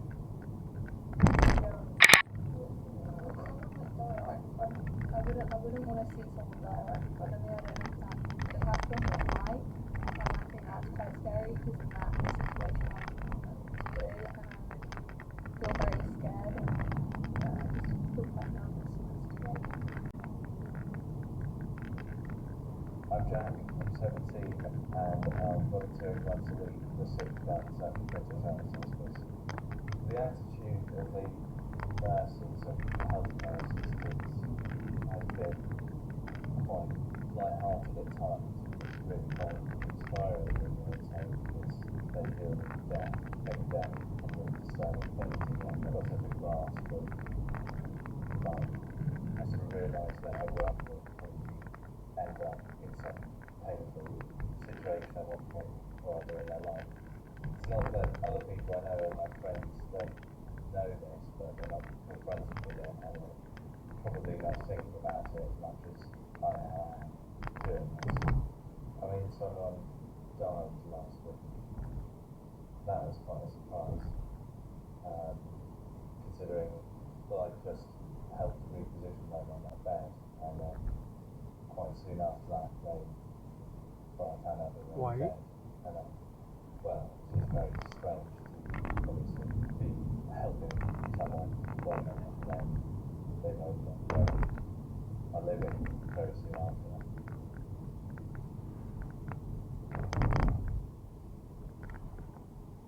Oh, 佢漏水啊！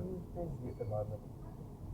I just put someone in room 1, but I can't find any of their healthcare assistants. So far I've got to know a few patients. 可唔可以整啲類似俾 hamster 咁入嚟嗰隻？ You know, she's got like a stuffed hedgehog in her room. Yeah, so she said she's naming it after people. Yeah, and then last week she named it after me. Yeah, 係，但係你成日都冇俾水佢飲啊，搞到 Daryl is a patient at the hospice with terminal throat cancer. 我有執過啦嚇。 By day. 我有攞個水樽咧，頭先都買個水啦。When spends time with a small community of others with terminal illnesses and their relatives. Yeah, that's something lovely. 你中意啦嚇，你要咁我冇辦法，你可以執埋嘅而家 ，OK？ Because I give her a treat so she thinks that I like to draw animals. I saw a lovely picture just in the newspaper. Two giants fighting each other. I've seen that in many a time. I was going through and then they had places like this one. I used to do a lot of traveling. It's those memories that I think make it a little bit easier at times. Although I have a rather dark side to my life, I love watching murder mysteries. Real murder mysteries. The true murder mysteries. In my body.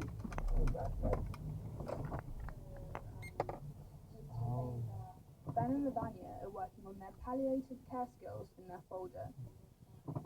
They're studying basic life support, which includes resuscitation.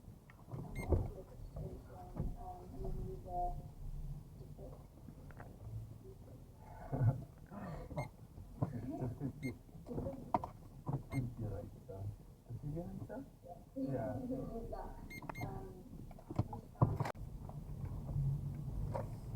I've been volunteering for 10 weeks now, and it's time for another catch-up with Princess Alistar. So I think death becomes less profound for patients that need to hurry up already. I think the actual dying itself is almost more significant than death. Somebody dying feels almost untouchable, like it's a phase of their life that's sacred. But when somebody's actually died, like, sad. I don't really think that we've seen a patient and reward. Well, I haven't at least seen a patient rewarding after death, but we had a patient 2 weeks ago, and she was very coherent. She was planning out the funeral. She was planning on the flowers that were going to be, and what songs were going to be sung. So casual, really. Like, this was just a couple of events. Patient in room 1 is trying to get out of bed. Yeah, he's a bit confused with what's going on. it feels like this huge, massive idea, accepting death or thinking about my own. Even though I'm around dying people, it's something that's really hard for me to think about myself. There's just so much more that I want to do with my life. It's something I spoke to Darren about, the man with the lovely dog, Molly. We should have an effect on other people. We should have an influence on other people. We're not going apart church or the influence world in various ways. But we are obliged to influence people that know we are close to. I've had two experiences of families who were not ready for me, and they were not ready for death simply because they weren't ready to die.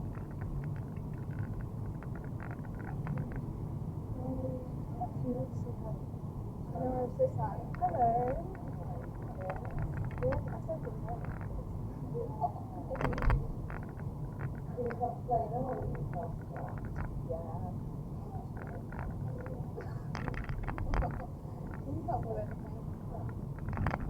Patient's feeling as supported as possible and to make sure that their pain is well managed. It's important that the hospice staff regularly ask key questions about their health.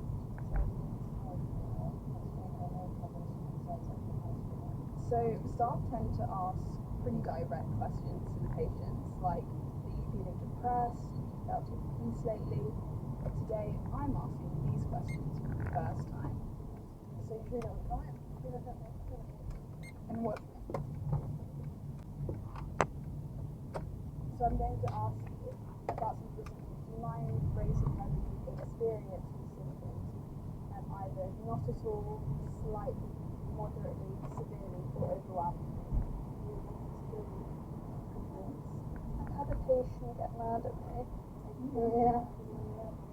So it's just 2 minutes in, and we were like looking at each other like, what do we do?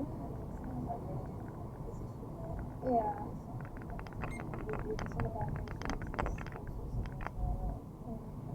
On one shift, I was trying to help a patient who was struggling. I was told by a healthcare assistant that he was near the end of life. He was getting a bit frustrated with me when I was trying to help him drink water, and he snapped at me. It can be really hard when you're trying to help somebody, but it just feels like no matter what you do, it's not enough. In the last 10 minutes of my shift, he pressed the call bell again, and to be honest, I was a little bit reluctant to go in. When I did go into his room, he looked really worried, and he asked if I could sit with him. I knew it was past the end of my shift, but I didn't want to leave him alone, even though my dad was waiting for me in the car outside. So it was kind of every 2 minutes he would wake up and he'd look very startled, and then he'd look at me and relax and fall back asleep, and that kept on going for about half an hour. When he'd wake up startled, I tried to speak to him and reassure him that I was still there.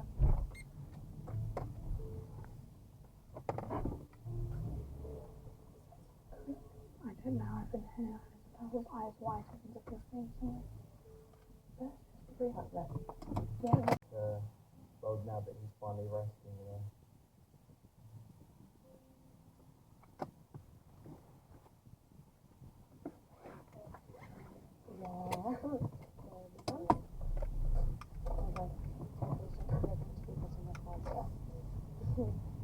It's a two-way relationship, isn't it? You give care, they get to accept the care eventually for somebody. But they share a part of their life with you, and they're definitely sometimes it's such a privilege.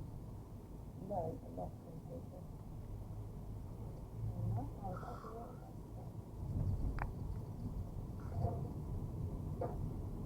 I mean, I remember when I was very young in infant school, having that empathy. I was very sensitive, and a lot of things hurt me, and I think because it was so empathetic for people, so it's not, I mean, I think to be able to volunteer in a hospice, I think that's a strong thing. I've done a lot of jobs, so I've always been in care work, and I've enjoyed doing my best, but this takes more. I love it. I absolutely love it. I actually just cannot say about it. So it's been almost 6 months, and our volunteering is coming to an end. To honour the time we've given to hospice, our parents and family have been invited to attend a graduation event at the hospice, including Bella's mum, Juliet.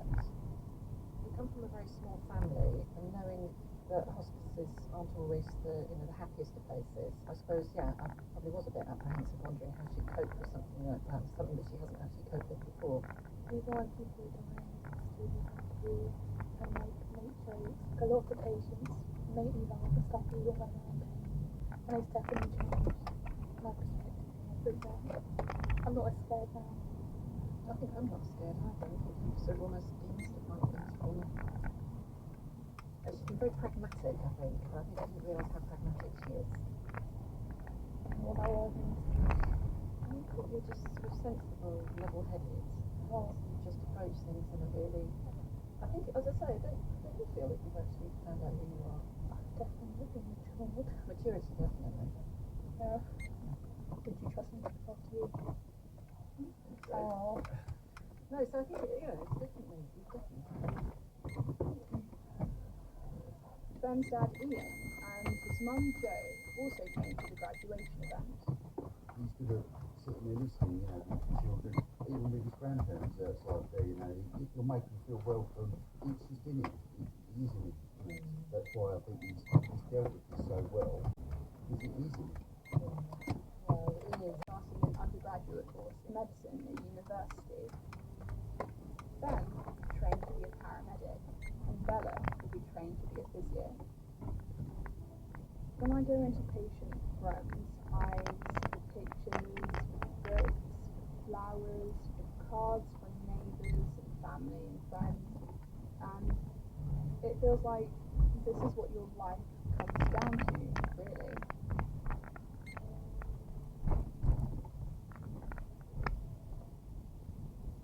Last in-person was produced by Jim Morehouse and is a Just Radio production, BBC Radio. I'm Richard Lenny, and I've travelled across Europe exploring the political divides the continent is facing. You'll see a fairly busy bus stop. By the forest, massive yellow letters. It says, when army returns to Spain. Bulgarian population is rapidly declining, and cultural frictions around migration are prominent in Austria and Germany. Is Europe facing the same political crisis it went through in the 1930s? The European continent is at war. Are we doing what is necessary? Continental Divides on Radio 4 and BBC Sounds is this Monday to Friday afternoon at 1:45. Now ready for another chance to hear the first series of Buried, which dives into one of the biggest environment crimes in UK history. Investigative journalists Stan Ashby and Lucy Taylor travel to the home of Italy's most notorious waste mafia and learn how the UK is playing a dangerous game. Ciao. Ciao. Piacere. Yeah, I think she's fine. In that cafe would be fine. Yeah. I get some cappuccino or an espresso. Yeah, that's fine. We're sitting on the terrace of a cafe in Naples in southern Italy, wedged in next to a stream of mopeds and fruit and veg vans with formidable loud hailers. This neighbourhood is the local stronghold of the Camorra, one of the most notorious mafias. We've come to Italy to see what happens when waste crime gets out of control. We're here with a man who's lived here all his life, and he's telling us about a day that people here won't forget. Our Italian producer, Sally, is translating. So there was this one day in particular, it was in the middle of summer, and he remembers that there were a few fires that were so powerful that people had to leave their houses, covering their faces, covering their mouths, to avoid inhaling the toxic waste. He said it seemed like a war scene. It seemed like a scene out of a war. Like a war scene, but there was no war. Instead, it was the climax of a crisis created by the Camorra. Those fires were burning pyres of waste. It's a warning to the UK of what happens when a mafia is allowed to go unchecked. But are we listening? We're Dan Ashby and Lucy Taylor, and from BBC Radio 4, this is Buried, the story of one of the biggest environment crimes in UK history, and a growing criminal underworld. Episode 7, how to make a mafia.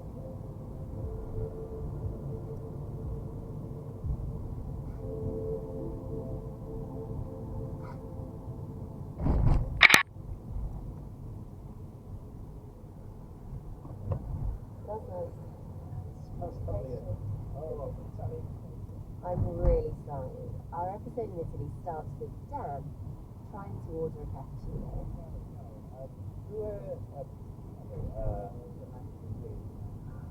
What's recommended, espresso or cappuccino? Dipende, sono due cose completamente diverse. I'll take both. Eventually, we get coffee and sit down again with Mauro. The funny thing is that he looks like a stereotypical Italian gangster. Brown blazer, open shirt, a slither of chest, silver chain. But he's actually more like the anti-mafia, a photographer and activist who happened to grow up here in Caivano, right among the Camorra. And the stuff you imagine the mafia do, they do it all. One of the biggest money makers was taking over waste collection. Only instead of processing the rubbish, they buried it illegally all around this region. The landfill was so toxic and combustible that it began catching alight. And the people here renamed their own region the Land of Fires. Again, our producer Seven translates Mari. It was impossible to not notice that there was something going on in this territory, that there was constantly columns of smoke coming out of the countryside.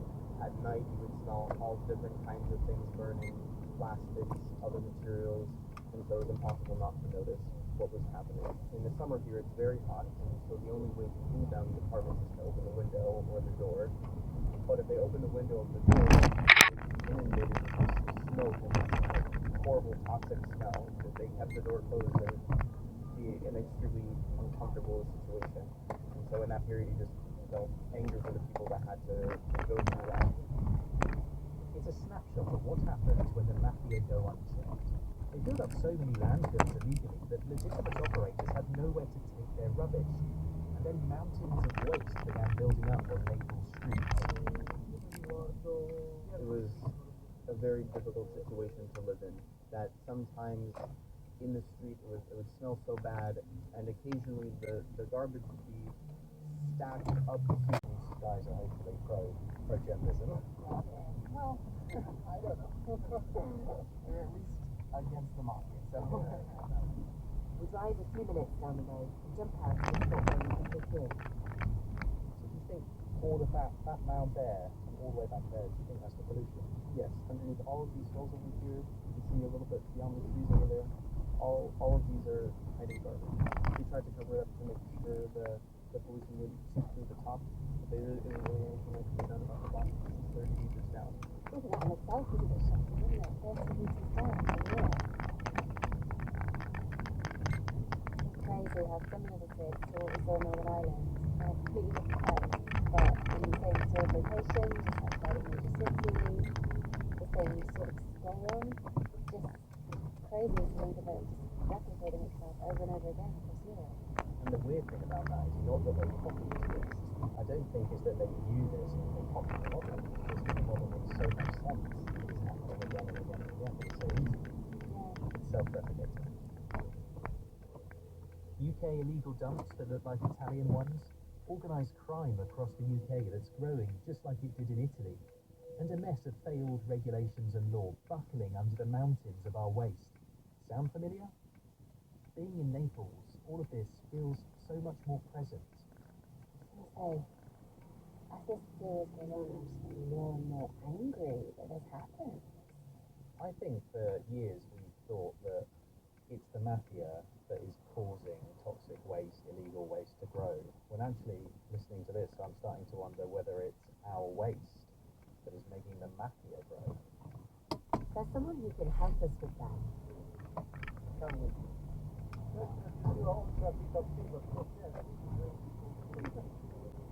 Sergio Nazaro is an advisor to an Italian anti-mafia parliamentary commission. We called him, and he's actually invited us to a former mobster's estate that the government has handed back to the community.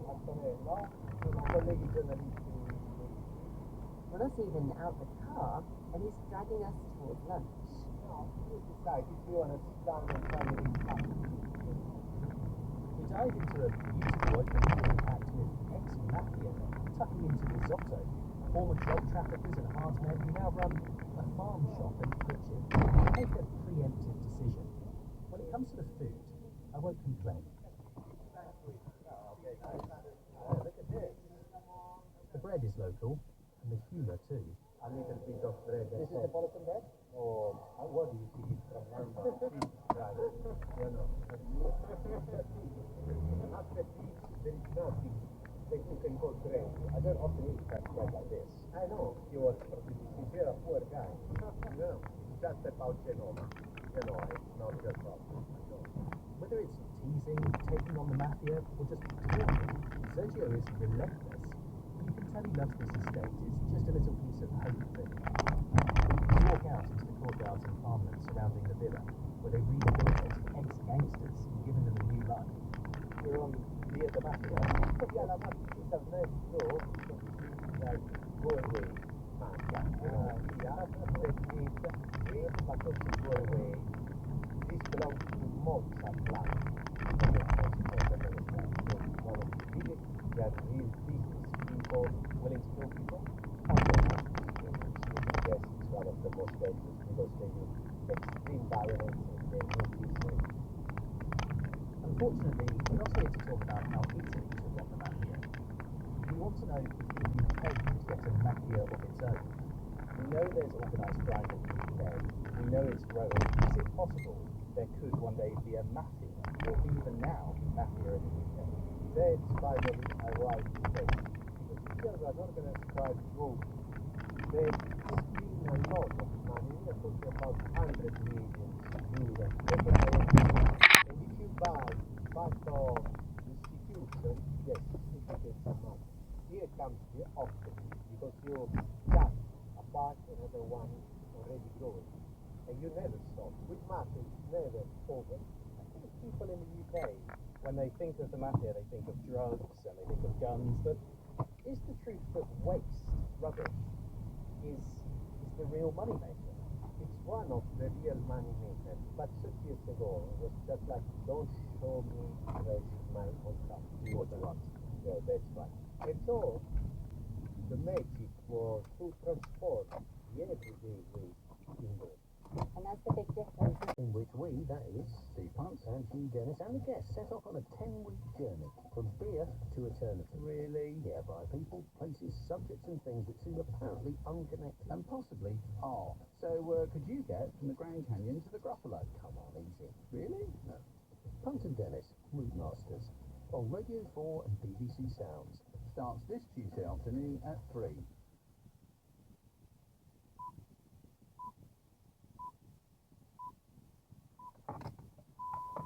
BBC News at 8 o'clock.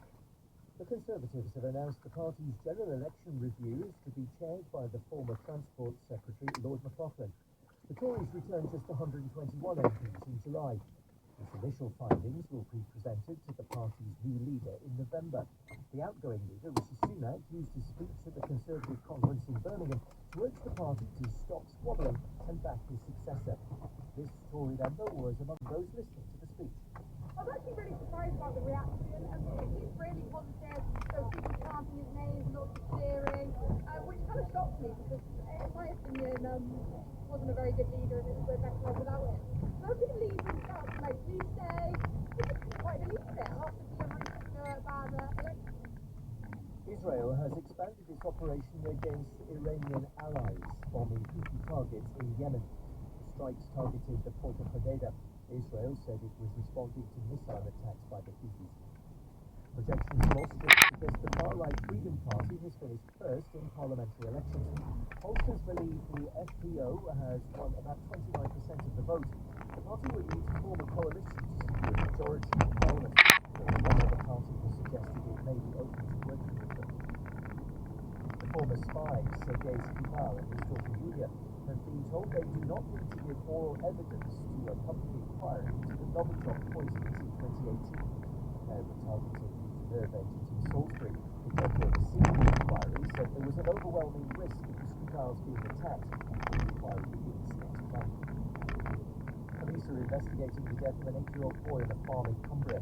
Officers were called out to the farm yesterday afternoon. They seized a firearm and arrested a man in his 60s.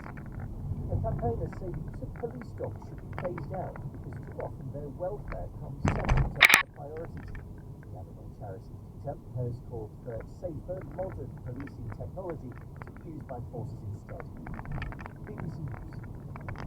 I'm Hannah Fry. And I'm Darrell Wood. And in Curious Cases, we investigate the science mysteries preying on your mind. Including Could space travel save the planet from climate change? what the fastest flying insect and can you die after? First, I just want to ask the questioner if he's alright. Tackling the universe through audacious experiments and expert insight.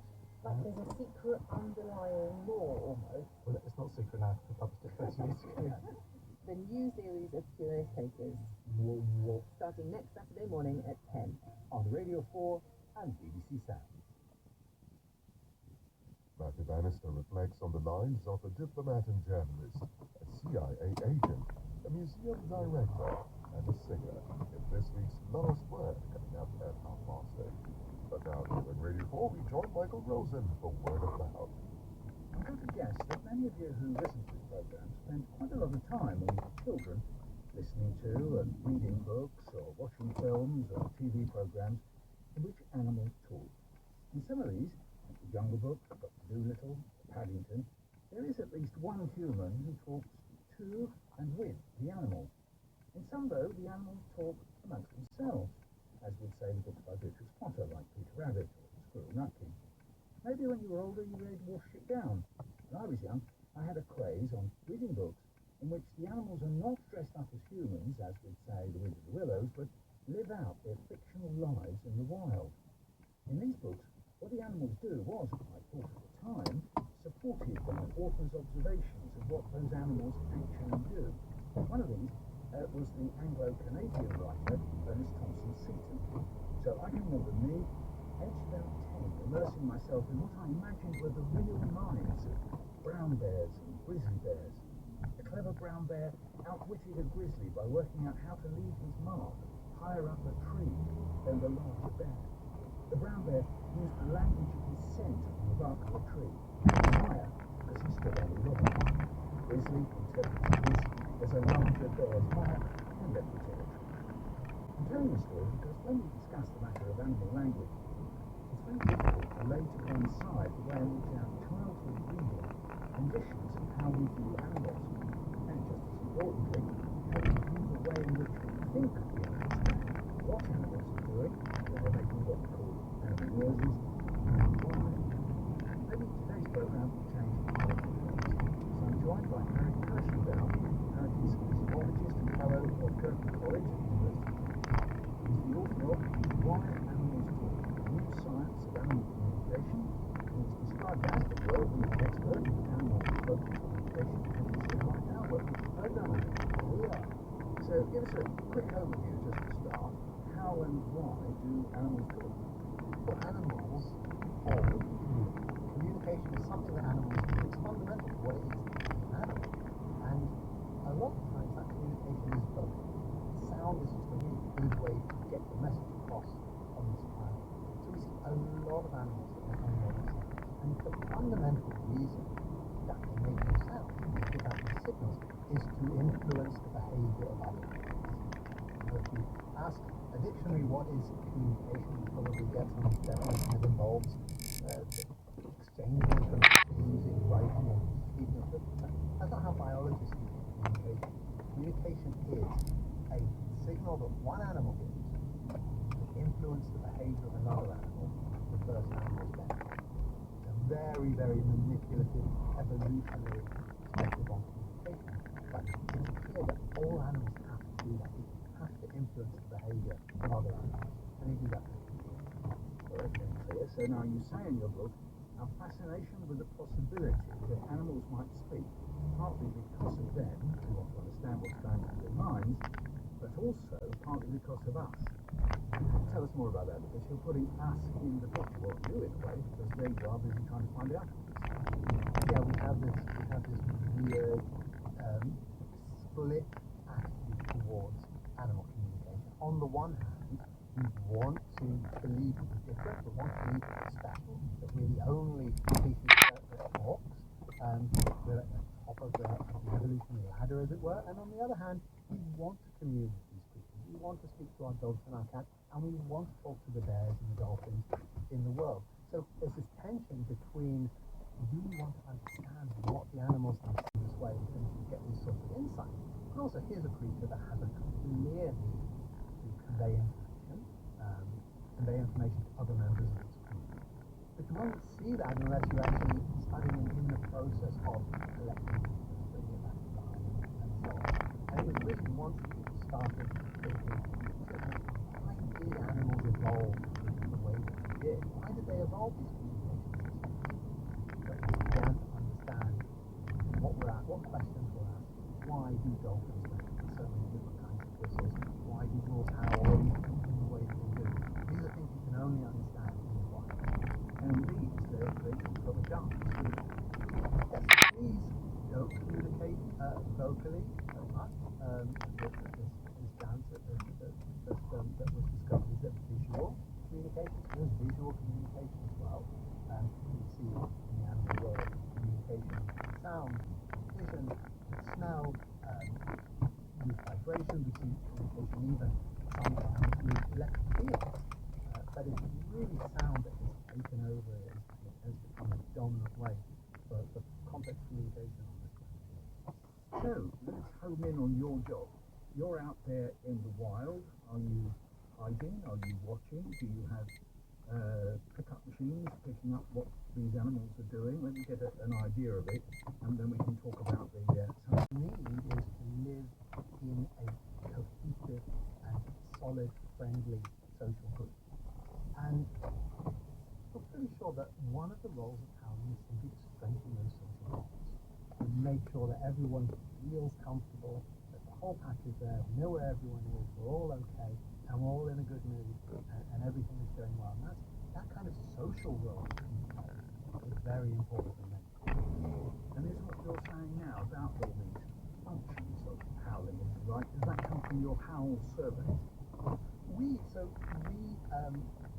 tend to, at least particularly, use an awful lot of mathematical analysis and algorithmic analysis of the sounds that we record, and trying to divide them into different types of howls, so that we can see whether different kinds of howls have different kinds of meaning. Now, so you say that wolves howl as a form of communication, but it isn't language. Yes, is that right? So why wouldn't you call what you just described that? I think that the easiest way to see that is to ask how many different concepts are used for howling. And I think that it's fairly clear that in howling there's a handful of different concrete concepts. So we could speculate, hypothesize, that they're saying, come here, it's time to hunt, stay away, you're not from my pack, do you want to mate with me, or everyone hears it and everything goes, call me before. And this is a testimony, because you set this and see whether that's true. It is only 4 minutes. Now, the wolves are close together, they use a whole range of different vocal signals, could contain much more information. But in howls, at least, we believe it's limited to a small number of concepts because it has to be very robust. All right, now let's come to dolphins. I noticed in the book you talk about dolphin as the language without saying dolphin language. You just say they speak dolphin. So how would you describe dolphin? Because as you explained, there's an enormous amount of it. Dolphins use 3 main different vocal signals. They have their whistle, and the whistles are just what it sounds like. They whistle very much like a wolf howl, except much higher pitch and much shorter. Through the blowhole. It's actually not through the blowhole. When you think about it, if you're an animal that lives underwater and holds your breath all the time, one thing you don't want to be doing is communicating by blowing all that air out. They actually recycle air outside it, and the sound comes out beforehand. But yes, it's generated within the blowhole, but the blowhole is there. So these whistles are 3 main ways, very significant. signals, they are varies up and down, confident information in the way that the pitch goes up and down, but they also communicate using clicks, and they also communicate using sort of buzzing sounds, and we really know very little about clicks and buzzes and some of the other forms that dolphins use to communicate. The whistles have been by far the most stuff. These are the ones that we look into the most, and we know that different whistles have different meanings. Indeed, they usually have specific whistles that have the way the pitch goes up and down that have the meaning of names. So the dolphin has a specific whistle that represents itself. So this is, I found this quite extraordinary in the book when you say, in a way, there's Dave and there's Mary, and if nothing else, there's the phenomenon of screaming. Screaming is extremely common in the animal world. When fighting, many species, everything from dogs to deer to monkeys, will make a very similar sort of sound, which is a fear sound. So you can infer a lot about emotion from the sounds that animals make. There is a tendency to believe that emotions are something that's special to us. In fact, emotions are what we have in common. What distinguishes humans from animals is our rationality. Two completely different parts of the brain. People often cast doubt on whether animals have emotions. No. The one thing we can be sure about is that animals have emotions. Well, the one thing we're less sure about is what degree of rationality. whether they can talk about the emotion. Well, whether they will have those emotions, but whether or not they can talk about them is more question. Have you ever thought to yourself that you would like to be able to talk to animals? Or maybe you are with your howling, but beyond that? I think that beyond that is not the right way to look at it. We talk to our pets. We talk to our pets in different ways. We can talk to our pets by projecting our own language onto them and imagining that they're speaking in the same way. Or we can talk to them in their language, in the way that they've evolved to understand and communicate. And that's really much more satisfying. It's much simpler, of course. There are much simpler things that can be said. But when you ask a question like, would you like to talk to animals? What I don't particularly want to do is talk to animals in ways that they don't. I think that's much less satisfying. I do think that we have to step away from this idea that animals might be little furry humans. I think if animals were little furry humans, we could possibly talk to them. But if we insist that they're little furry humans, we're really doing them a disservice. We're really portraying them in a way that is not the way that they're evolved, and is not who they are. And one very interesting point you made is that our modern language contains many of the features and characteristics that we still see in elephants, lions of today. That's right. Well, there are many features, of course, of communication that we naturally have inherited from our ancestors. Speech, simply vocal production is something very simple. We've inherited more surprising and subtle things. For instance, our use of syntax, which has been long thought to be something very, very specific to language, is syntax found all over the animal world. And one of the really interesting things that we found from working with parrots, or working with chimpanzees, and trying to teach animals, like dolphins as well, is that many animals do seem to have many of the building blocks. Many of these fundamental ability to understand word order, the ability to mimic, the ability to learn through this sort of observation. All those building blocks came together in humans through speaking language. You can see those elements present in so many different species. Really much more widespread than So let's go right back to the beginning. We've got all this animal activity, particularly vocal activity, that you've been observing and scientifically analysing over all these years. Meanwhile, you're talking and writing. So what have we got? We've got two different things or two merging. So we've got fuzzy categories, animal communication, human speech. Are they distinct or are they overlapping? I think we can say that there was a shift when human language was. So human language is something that has not been seen before.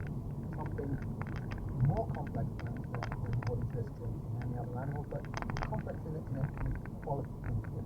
So I think there is a distinction. But much of what we do is actually very simple. We like to think our communication is very complex, and some of it is.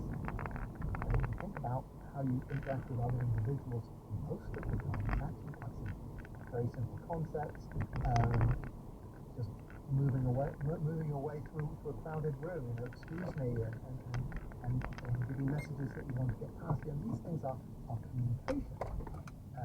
And then communication.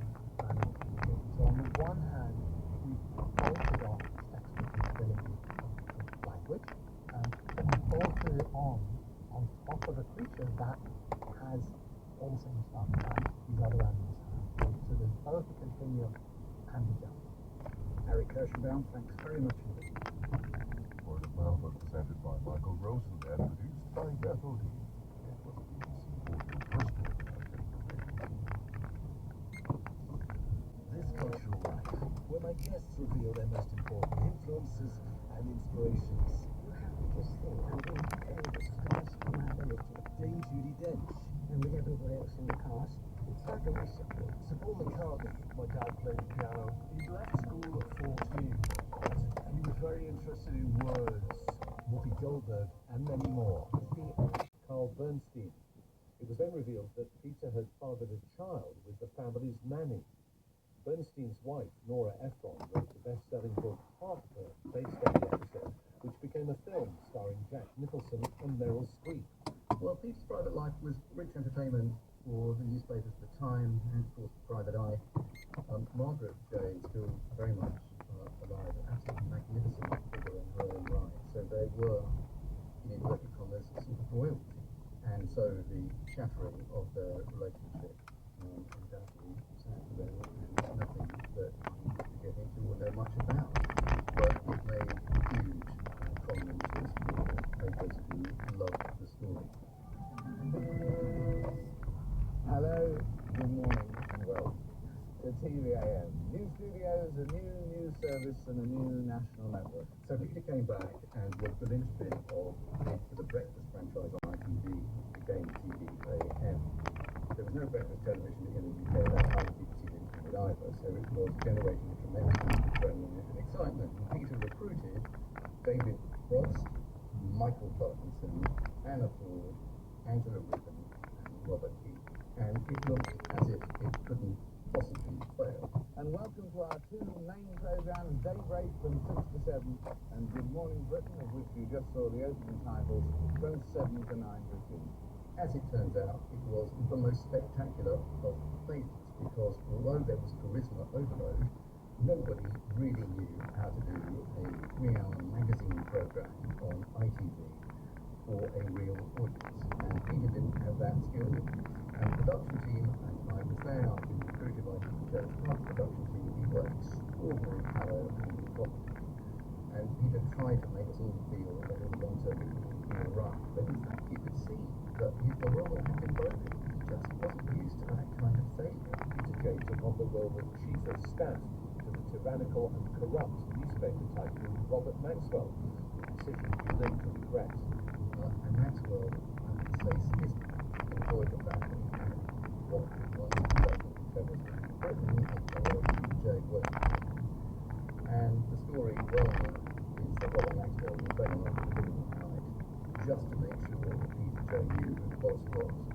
And Peter told me that story, and he told many others that story, and I remember having to go upstairs in the newsroom when Maxwell died in 19 told Peter that well, I saw his boss had died, and then I was obviously to do a ton of things on the program about it, and could he help? And Peter went, why? And I don't think it was the shock or the grief of it that it helped me. It was post-traumatic stress. The sheer memory of working with Maxwell and flooding it with the brain, and he just looked terrified like that. Joined now by our economics editor, Peter Jay. Help us make sense of this, Peter. Why is it such a good thing to borrow money? Well, the plan goes out because people in the foreign exchange market. He became economics editor of BBC News, and you obviously worked closely with him there. What was his record as economics editor of the BBC? So I think that he found it very, very difficult to work out how to compress his massive economic knowledge into videotape packages, which is, of course, the bread and butter of what publishing utilities were then and are now. But the other part of this, which was a gigantic success, was his analytical ability to see that the main thrust of Britain's economic policy at that period was to join the exchange rate mechanism. Peter thought that it wouldn't work. He'd been, as it happens, a lifelong Eurosceptic. But for analytical reasons, he explained that the British economy was in no state to join the exchange rate mechanism, and that likely disaster would follow. The most dramatic U-turn in government economic strategy for 25 years was forced on the Prime Minister and Chancellor by the overwhelming pressure of billions upon billions of pounds being sold in the foreign exchange markets. And then it all subsequently collapsed on Black Wednesday in 1992. And it was the most humiliating day for British economic policy for decades. And Peter had been foreshadowing this, and he came on air, and he was absolutely superb. The government now has two deeply unappetizing options. In the sense that he might describe something that was difficult in his travels, or that had happened to him in his travels, but nothing to do with it. No, I had no idea what his work was. Were you not curious? He was a very, he would not have, I guess our union would not have lasted long if I had been too pokey about things, because as life went on, he avoided people asking him questions because it was difficult for him. And that wasn't a barrier at all. We had a lot of other things in common. What did your children think that he did for a living? I don't think they gave it much thought, but when they were questioned in class, one son in middle school said, how did he describe it? He said his father would always tell him, I'm a paper pusher, so he would tell the class that his father was a paper pusher, and he could be a janitor. He said, I don't know. But the story about the Argo operation received a great deal of international publicity, of course, when there was the book and then the film, which won the Best Picture Oscar. But Ed Carter wasn't told in all that much, was he? When did you find out that he had a key role in that operation? It's been a shock. It has been a total shock finding out about what he did when it came out in 2023 in November. It was released that he was the one who helped, who was part of getting the people out. You've never suspected it? No, I knew nothing about exploitation, never heard of it. So that was a shock. And then one of the people who was of the embassy who escaped wrote a book about it. And my son was in touch with him to just get the book as a gift for his father. And it started a communication. And the man talked to me, but realized I was very busy with my own husband. So he wrote to my son, and it was beginning to open my eyes, because he was telling me about from the people's point of view who were rescued. And then a lady who escaped, she wrote me, and another man wrote me. I've heard from them all but one, and I don't know if he is dead. And this is a new world. My husband was two people. He was two people. He was like an actor. And he never broke that. He never broke. But what do they say in their letters? Are they wanting to say thank you to him for helping them escape?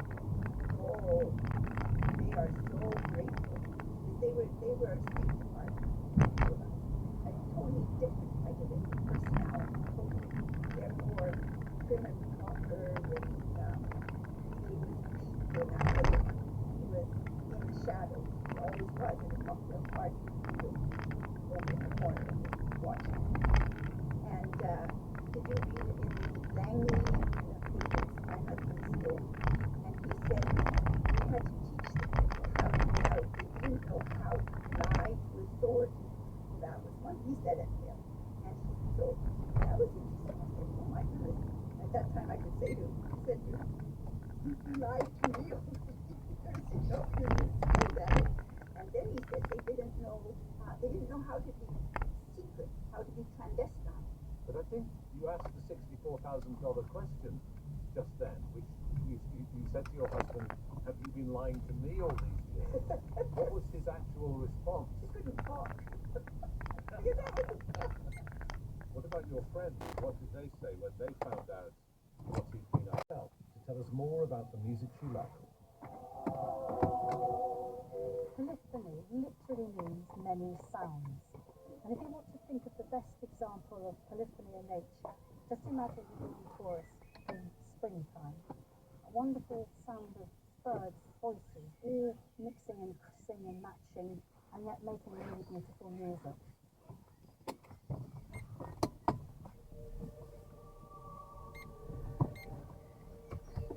Lois Strass is Professor Emerita of Music at the University of Southampton.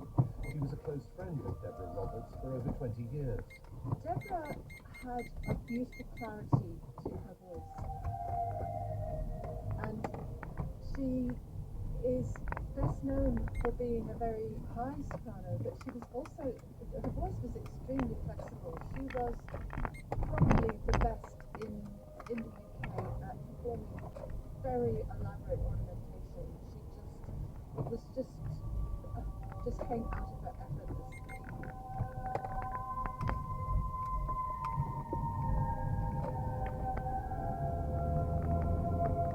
She was at Leicester University, and then she went on to do a postgraduate degree in Renaissance and Baroque music at Nottingham University. She was obviously an important part of the Tallis scholars, that eminent ensemble. Tell me about her performance there. She started with them in the late 70s, and she continued to perform and tour and record with them for 25 years. And she helped create that core sound of women's voices in mixed voice polyphony groups.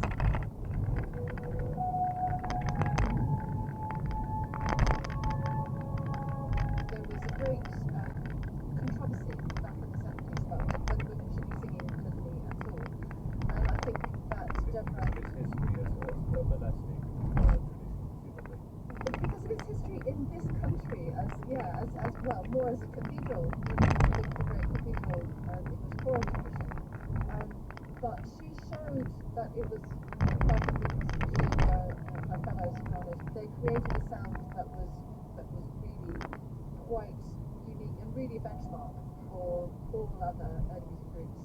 When I was doing the Tallis Scholars, the music I enjoyed singing the most was actually the beautiful soaring treble line that they had, yes. And I'm thinking that's women's voices so well.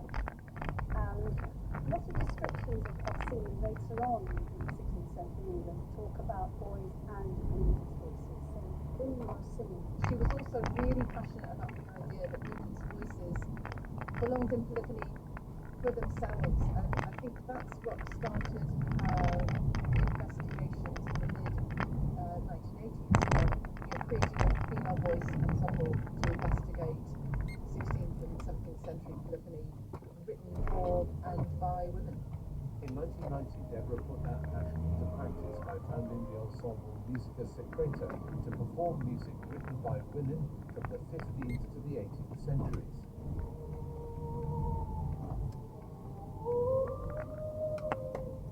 Now, perhaps the crowning achievement of her career was the Brighton Early Music Festival, which she co-founded.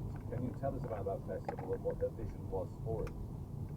This started as a competition affinity between Deborah and the soprano Claire Norburn, they thought, well, you know, let's get a festival going.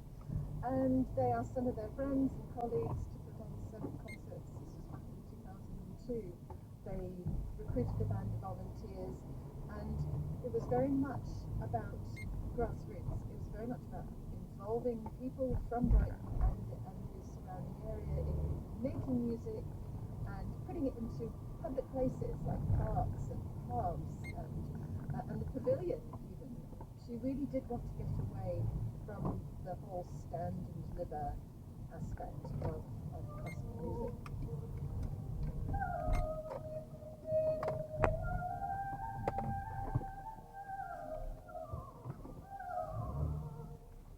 The voice of Deborah Roberts, who died aged 72. This week you also heard last words on the CIA agent Ed Johnson, the museum director Dame Elizabeth Esteve-Cole, and the journalist and diplomat Peter Jay. Don't forget there are hundreds of other fascinating life stories. He's also hoping to get a $3 million grant from the World Bank. Now, as the climate editor of the BBC, I'm often being told that renewable power is the cheapest source of power in human history. But people don't always take into account the cost of the backup generation that's essential to ensuring an unbroken power supply. That can potentially double the cost. Yet this place was evidence that even in a war-torn developing country, renewables can be the most appropriate and crucially also the most cost-effective option. I'd expected reporting on how climate change is exacerbating conflict in fragile states like Somalia would be depressing. But as our convoy wound back through the city, I found myself feeling surprisingly optimistic about the country's prospects. Just didn't know that. And that's all for today. But you can hear more stories on the From Our Own Correspondent podcast, including the tale of the tricky task of publishing Animal Farm in Egypt. We'll be back again next Saturday morning. Do join us.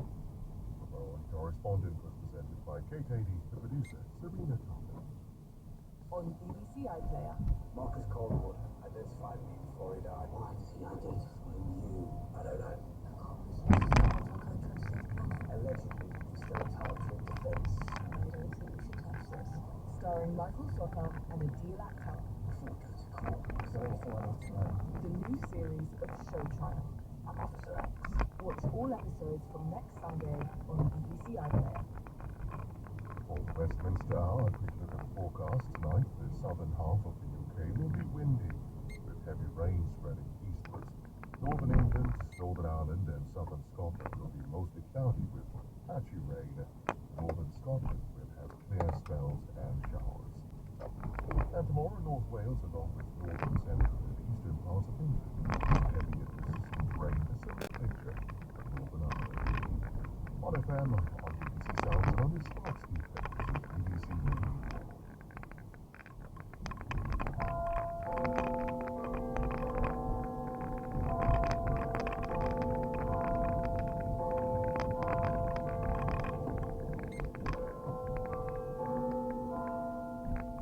It's 10 o'clock. Welcome to 60 minutes of news and political conversation with Ben Wright and my guests.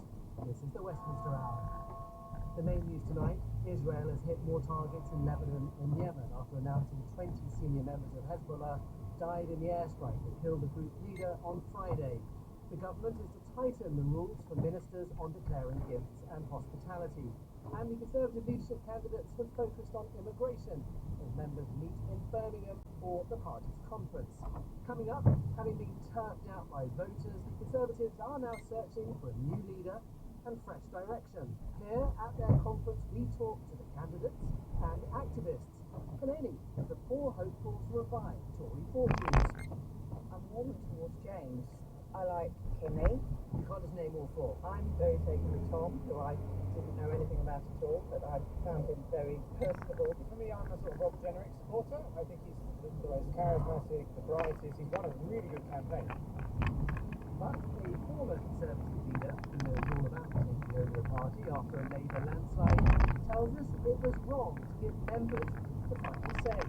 Well, that's my fault. I rules that it would be better if the decision was in the hands of members of Parliament, because the party membership Close Hall.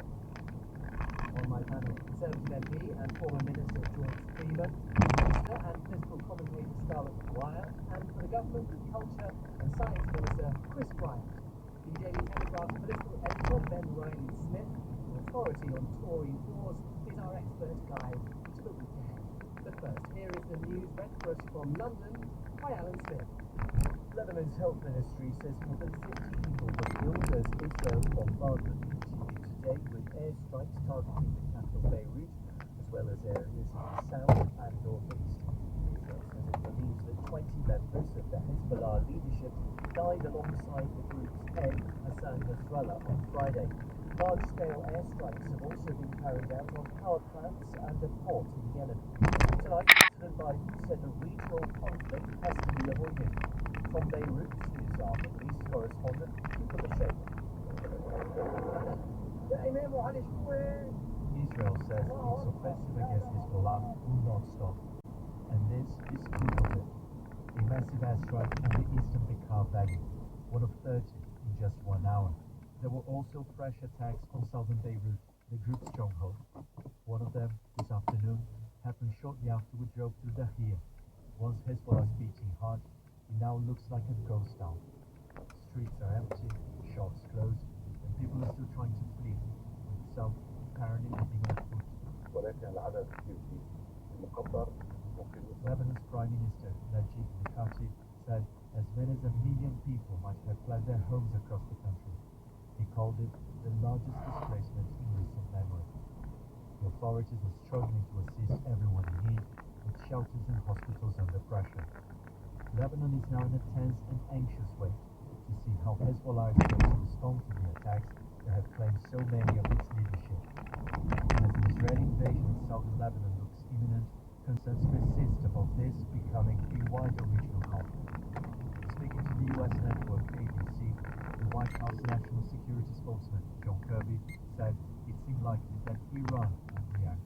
Well, their rhetoric certainly suggests they're going to try to do something. I mean, they're just coming out of Tehran, but we don't really know. We're watching this very, very closely to see how, if and how, Hezbollah and or Iran may react. Probably preparing for such a scenario, Israel went on the attack on another front today, with airstrikes on the city of Hodeidah in Yemen. The military said it had targeted power plants and a seaport, being used by the Houthis, who were supported by Iran. Efforts to de-escalate this conflict have so far failed, and the opposite is happening. The government is to tighten the rules to force ministers and shadow ministers to declare all hospitality after the row over donations and free tickets received by Sir Keir Starmer. Last night, the Labour MP Rosie Duffield quit the party and told the BBC the Prime Minister and his team cared more about greed and power than making a difference. Here's our political correspondent, Damien Grammaticus. After days and days of damaging stories, Downing Street is moving to try to draw a line in the sand. Rosie Duffield's very personal attack as she resigned from Labour yesterday added fresh impetus to the criticism of Sir Keir Starmer and the BBC accepting the organisation. Today she spoke to the BBC's Sunday with Laura Coxburgh programme. It's just so profoundly disappointing to me as a Labour voter and an activist and a former, recipient of tax credits to just see that this is what we've become, and it's more about greed and power than it is about making a difference, and I can't do it anymore, I'm afraid. Ms Duffield has clashed with Labour's leadership before, both Sir Keir and Jeremy Corbyn, in the campaign for women's issues and against anti-Semitism. Patrick Fallon is one of the Prime Minister's closest confidants in town. I think you can see that she's been disillusioned with the party leader, with the party leader more generally for quite a long time. I don't think this is something that's just developed in the last few months. I'm disappointed to see her go. I like Rosie, but ultimately not surprised at the decision that she made. Mr McFadden said Downing Street is now going to bring in new rules so ministers and shadow ministers have to be more transparent about any donations they get. The problem for Sir Keir is that may not undo the damage already done. The first Conservative Party conference since their huge election defeat in July is underway in Birmingham.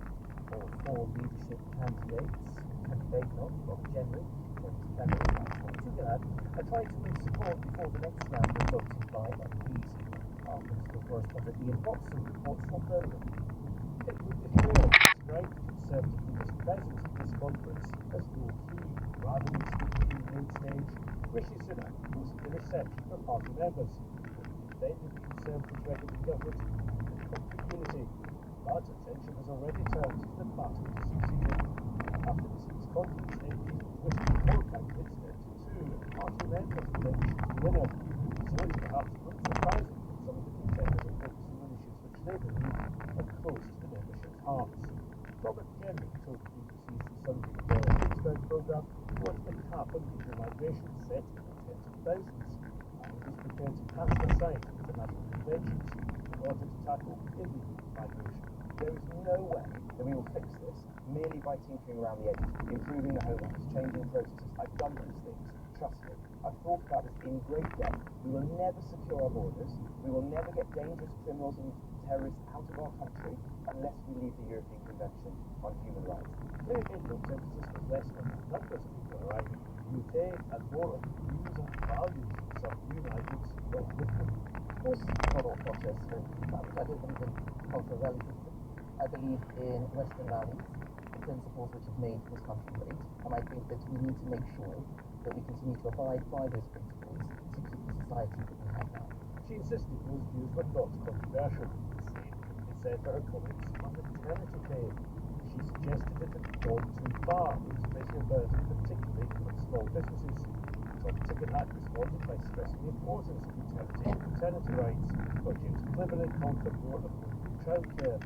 Robert Kenrick bluntly said he disagreed with this programme and that the Conservative Party should be on the side of local values. Kenrick did not subsequently emphasise on social media that she believed in maternity pay. Perhaps Rishi Sunak's call for unity is more in hope than expectation. It's emerged that the former Deputy Prime Minister, Sir Oliver Dowden, was questioned by the Gambling Commission about allegations that some Conservatives placed bets on the date of the general election. The betting revelations were a major blow to the party's election campaign. Sir Oliver was not under investigation and didn't make any bets himself. Political editor Chris Mason says the leak of information appears designed to damage the party on the opening day of its conference. An 8-year-old boy has died after being shot in the head at a farm in Cumbria yesterday. A man in his 60s, who was being questioned by police on suspicion of gross negligence manslaughter, has been released on bail. North of England correspondent Fiona Trott reports from the farm close to the village of Walcott. At the side of the busy A66 stands a white farmhouse and fields with sheep that police were seen yesterday. They told us they were called to a farm in the afternoon, following reports that a child had been injured by a firearm. When they arrived, they found an 8-year-old boy with serious head injuries. He was taken to hospital by air ambulance.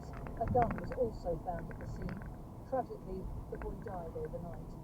While work continues to establish the exact circumstances, tonight, a family are mourning the loss of their 8-year-old boy. The far-right Freedom Party is projected to have won Austria's general election, but has fallen well short of an outright majority. Forming a coalition is likely to be complicated, as other parties have said they won't go into government with the Freedom Party's leader, Herbert Kickl. Alan, thank you very much. You're listening to the Westminster Hour with me, Ben Wright, in Birmingham, where the Tories are gathering to work out why they were clobbered in July and who to try and lead them out of the wilderness. On my panel here in our conference center studio are George Freeman, Conservative MP for Mid-Norton, a former biotech entrepreneur. He was also a science minister under Rishi Sunak and a transport minister for Boris Johnson, and founded the Big Tent Ideas Festival. So, George, have you worked out the answer to the second of those questions yet? Who are you backing? Well, I don't think we should be, I made the case earlier on, but the scale of the crisis that we've got to confront means that this, I would have wanted to put in a conference in which we're not choosing a leader, we're getting to the bottom of exactly what happened. 3 tickets for all MPs across their seats and for lapsed members. So I encourage Mel Stride to stand. He's out, and I will listen to all 4 this week. But my real plea is that, of course, we've got to unite ourselves and we've got to unite on the right. But we have to do so in a way that we respect the people in the centre that we have to win back. And that's a big job. Scarlett Maguire is a political commentator and director of the polling opinion research company JL Partners. You've been to many conferences in your time, Scarlett. What do you think of the atmosphere here? It's very quiet, isn't it? I don't know whether that's it's just because it's a Sunday, although I've been to lots of conferences, and I know the Sundays are a bit quieter, but this feels very quiet. But I'm actually welcoming it because it's a bit more relaxed and it's easier to find a seat around the coffee. Ben Riley-Smith is the political editor of the Daily Telegraph and author of Blue Murder, his book about the past 14 years of Conservative government. Are you expecting more blue murder this week, Ben, or has the Tory party figured out that it's not a great look?